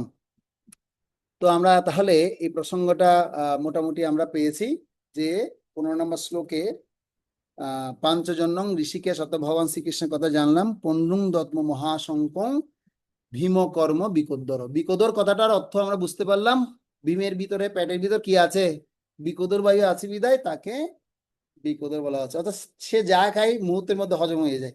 আমাদের মধ্যে আছে জটার অগ্নি, অগ্নিবায়ু, আর ভীমের পেটের ভিতরে আছে বিকোদর বায়ু। বুঝতে পারলেন, এই জন্য তার নাম বিকোদর বলেছেন। এবার হচ্ছে 16 থেকে 18 নম্বর শ্লোক আমরা শুনবো, ঠিক আছে। অনন্ত বিজয়ং রাজা কুন্তি পুত্র যুধিষ্ঠির নকুল সহদেবশ্চ সুঘোষ মণি পুষ্পকৈ কাশশ্চ পরমেশা শ্রীকণ্ডিশ্চ মহারত দিষ্টদোত্ম বিরাটস্য সত্যকিশ্চা পরাজিতা যুপদোদপদেয়শ্চ সর্বস্ব পৃথিবীপতে সুভদ্রস্য মহাবাহু শঙ্কং দদ্ম পিতক পিতক। কুন্তিপুত্র মহারাজ যুধিষ্ঠির অনন্ত বিজয় নামক শঙ্খ বাজালেন এবং নকুল ও সহদেব বাজালেন সুঘোষ মণি পুষ্পক নামক শঙ্খ। হে মহারাজ, তখন মহান ধনুর্ধর কাশীরাজ ও প্রবল যোদ্ধা শিকণ্ডী, দৃষ্টদম্মু, বিরাট, অপরাজেয় সাত্যকী, দ্রুপদ, দ্রৌপদীর পুত্রগণ এবং সুভদ্রার মহাবলবান পুত্র অন্য সকলে তাদের নিজ নিজ শঙ্খ পৃথক পৃথক ভাবে বাজালেন। তাহলে আমরা ইতিমধ্যে কুন্তিপুত্র যুধিষ্ঠির মহারাজের কাহিনীও শুনেছি। তিনি হচ্ছেন যুধিষ্ঠির মহারাজের ধর্মরাজ, অর্থাৎ যমরাজের সপ্ত অবতার বলা হচ্ছে যুধিষ্ঠির মহারাজকে। এখানে চরিত্র আসছে অনেকগুলো নতুন নতুন চরিত্র। শিকণ্ডির কথা শুনেছি। শিকণ্ডি কি হয়েছিলেন বলুন তো? অম্বিকা অম্বালিকার কাহিনী বলেছিলাম গতকালকে। ওই যে দুই বোন কি করেছে, অম্বিকা এবং অম্বালিকা, তারা বিবাহ করেছেন। অম্বা সে পরবর্তীতে শিকণ্ডি হয়েছে। শিকণ্ডি হয়েছে মানে শিকণ্ডি কথাটা অর্থ হচ্ছে নপুংসক। নপুংসক মানে বুঝেন আপনারা? নপুংসক মানে হিজড়া। হিজড়া হিজড়া চিনেন? মানে অর্ধেক পুরুষ অর্ধেক নারী। তো এই শিকণ্ডি ভীষ্মদেবের মৃত্যুর কারণ হয়ে দাঁড়িয়েছিল, ঠিক আছে। তো এই শিকণ্ডির কথা আমরা শুনতে পাচ্ছি। তো শিকণ্ডি সেও কি করেছে, এই পক্ষে অর্থাৎ কৌরব পক্ষে পাণ্ডব পক্ষে যথেষ্ট সহযোগিতা করে করেও সেও কি হয়েছেন, দেহত্যাগ করেছিলেন কুরুক্ষেত্র রণাঙ্গনে। তো আর কুন্তী মহারানীর কথা আমরা শুনেছি। কুন্তী পুত্র যেহেতু বলেছে মহারাজ যুধিষ্ঠির, কুন্তী মহারানীর কথা আমরা সবাই জানি। এবং তিনি পাণ্ডবদের জননী এবং যদুবংশীয় রাজা সুসেনের কন্যা এবং ভগবান শ্রীকৃষ্ণের পিতা বসুদেবের ভগ্নী। বসুদেবের কি ভগ্নী মানে কি বোন। বোন, সেজন্য কৃষ্ণের কি হয়, বাবার বোন হলে কৃষ্ণের কি হবে বলুন তো দেখি? বাবার বোনকে আমরা কি ডাকি? পিসি। পিসি, ও পিসি, ও পিসি, পিসি পিসি। হ্যাঁ, কৃষ্ণ কুন্তী মহারানীকে পিসি ডাকে শুধু, ও পিসি পিসি। বলছো তুমি আমাকে পিসি ডাকলো কি হবে, আমি তোমাকে ভগবান ডাকি, তুই আমার এত আপন হয়ে গেছিস। বলছে আমরা যখন পিসি তখন বলবে, শেষের দিকে বলবে, আপনার ভাগবতমে পাবেন। আসলে প্রসঙ্গগুলো এত সুন্দর, এগুলো একটু না আলোচনা না করলে হয় না। যে মানে ভাগবতমে এইভাবে আছে, যখন পঞ্চপাণ্ডবরা বিজয় করে যখন ঘরে ফিরে আসছে, ফিরে আসার পর তখন আপনার সমস্ত রাজ্য যখন প্রাপ্ত হয়ে গেছে, কৃষ্ণ বলছে পিসি আমি চলে যাচ্ছি, আমি এখন আর থাকবো না, আমি চলে গেলাম। বলছে বাবা দরকার নেই আমার এই দশমপত্তি, তোকে আমার দরকার, তুই আমার সাথে থাকবি, আর কোনো কথা নেই। যখন আমার বিপদ পড়েছে তখন তুই সবসময় আমার পাশে ছিলিস, আর এখন আমার সুখ আসছে তুই আমার থেকে চলে যাচ্ছিস, দরকার নেই, তুচ্ছ আমার সে সুখ, দরকার নেই আমার সে সুখের। তো আমরা যখন অত্যন্ত সুখে আনন্দে যখন থাকবো, কৃষ্ণ যখন ভুলে যাব, তাহলে সে তথাকথিত সুখের কোনো মর্যাদাই আমাদের দরকার নেই। সে সুখ আমার কি হবে? যে সুখ আমাকে কৃষ্ণকে ভুলিয়ে দিবে, সে সুখের কি আমার দরকার রয়েছে? সে সুখ হচ্ছে শুধু শুধু আমাদের অনিত্য। সে অনিত্য সুখ আমার দরকার নেই, আমার নিত্য সুখের দরকার, যেখানে আমি এক মুঠো আলু ভর্তা ডাল খেয়েও আমি অত্যন্ত পরম সুখে কাটাতে পারবো, যেখানে আমি কৃষ্ণকে স্মরণ করতে পারবো। তো এই জন্য কুন্তী মহারানী এরকম ভগবানের অত্যন্ত ভক্ত ছিলেন এবং তিনি দুর্বাসা মুনিকে অত্যন্ত সন্তুষ্ট করে সে বর প্রাপ্ত হয়েছিলেন বিদায় এই পঞ্চ পাণ্ডবদেরকে, দেবপুত্রদেরকে প্রাপ্ত হয়েছিলেন। দুর্বাসা মুনি একবার তাদের বাড়িতে এসেছিলেন আসার ফলে আর এত সুন্দর সুন্দর রান্না বান্না করে খাওয়িয়েছে কে? কুন্তি। আর দুর্গাসা মানে অত্যন্ত প্রসন্ন হয়ে গেছে, বলছে এই তুই এত ছোট অবস্থায় এত সুন্দর কিভাবে রান্না বান্না করলে, তোমাকে আমি আশীর্বাদ দিচ্ছি, তুমি সব যা পুত্র পাবে সব দেবপুত্র পাবে। আর সেটা টেস্ট করতে গিয়ে ওই কাকে পেলেন? সূর্যদেবকে দেখেছে, এই সূর্যদেব আপনি আমাকে একটা পুত্র দিন না। আর সে পুত্র সূর্যদেব এসে কি দিয়ে দিয়েছে? কর্ণকে দিয়ে দিয়েছে। আর কর্ণকে লাভ করে আবার সে আবার বিশাল একটা বিপদের মধ্যে পড়েছে, পরে আবার কর্ণকে জলে ভাসিয়ে দিয়েছে। তো কুন্তী মহারানী এত মানে ধর্মপত্নী ছিল, এত ধার্মিক ছিল। তো সে মাদ্রি তার ছিল কি সতীন ছিল, আমরা সতীন বলি না, অর্থাৎ পাণ্ডু দুটো বিয়ে করেছে, একটা মাদ্রিকে বিয়ে করেছে আর একটা কাকে কুন্তিকে বিয়ে করেছে। আর কুন্তি সে তাকে সতীন রূপে দেখেনি, বলছে তুমি আমার বোন। তো যখন সমরণ যখন হচ্ছে তখন কুন্তি মহারানী বলছে আমি কি করব পাণ্ডু আমার আমার পতির সাথে আমি কি করবো, নিজে সহমরণে চলে যাও। তখন মাদ্রিও অসম্ভব ধর্ম পত্নী ছিল। মাদ্রি বলছে না দিদি, তোমাকেই বাঁচতে হবে, কারণ এই 5টা ছেলেকে রক্ষা করার দায়িত্ব তোমার। আমার কোনো ভ্যালুস নেই, আমি দেহত্যাগ করলে আমার কোনো অসুবিধার কিছু নেই, আমি দেহত্যাগ করছি, তুমি থাকো। তখন কুন্তী মহারানীর জীবন আসলে পুরোটা কষ্টের চরিত্র কুন্তী মহারানীর। সেজন্য আমাদের মায়েদের কুন্তী মহারানীর শিক্ষা একটা গ্রন্থ আছে, শিল প্রভুপাদ আমাদের জন্য দিয়ে গেছেন। এই কুন্তী মহারানীর শিক্ষা গ্রন্থটা প্রত্যেকেরই পড়া উচিত, এত সুন্দর সুন্দর শিক্ষা। তো এটা আপনারা লিখে রাখতে পারেন, কুন্তী মহারানীর শিক্ষা, এই গ্রন্থটা প্রত্যেকে পড়তে পারেন। ঠিক আছে? তো কুন্তী মহারানী এভাবে তিনি অনন্য হয়েছিলেন এবং পরবর্তীতে তিনি কত কষ্ট সাধ্য করে এই সন্তানগুলোকে লালন পালন করেছেন, কত কষ্ট সহ্য করেছেন, কিন্তু ধার্মিক চেতনায় ছিল বিদায় শেষমেশ কৃষ্ণকেও তিনি কি করেছিলেন, ধরে রেখেছিলেন। তো নকুলের কথা আমরা শুনেছি, নকুল এবং সহদেব হচ্ছেন, নকুল হচ্ছেন চতুর্থ পাণ্ডব, মাদ্রির জ্যেষ্ঠ পুত্র।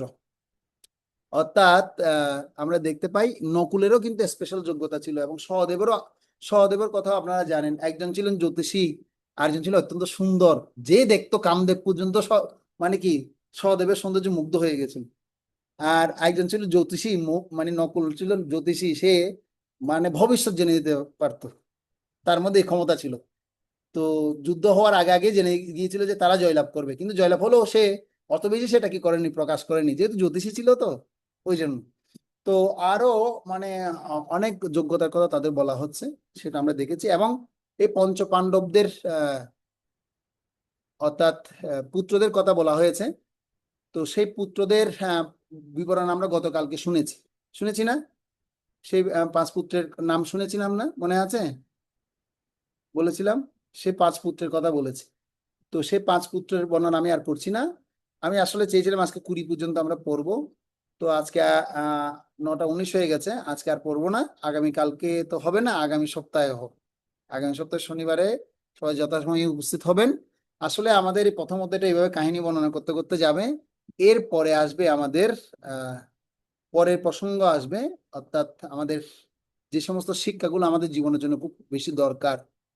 সাংখ্যযোগ থেকে আমরা আত্মার বিজ্ঞান সম্পর্কে শুনবো, খুব প্র্যাকটিক্যাল ক্লাস হবে, তখন আমরা আমাদের মনোযোগটা আরো বাড়াতে পারবো।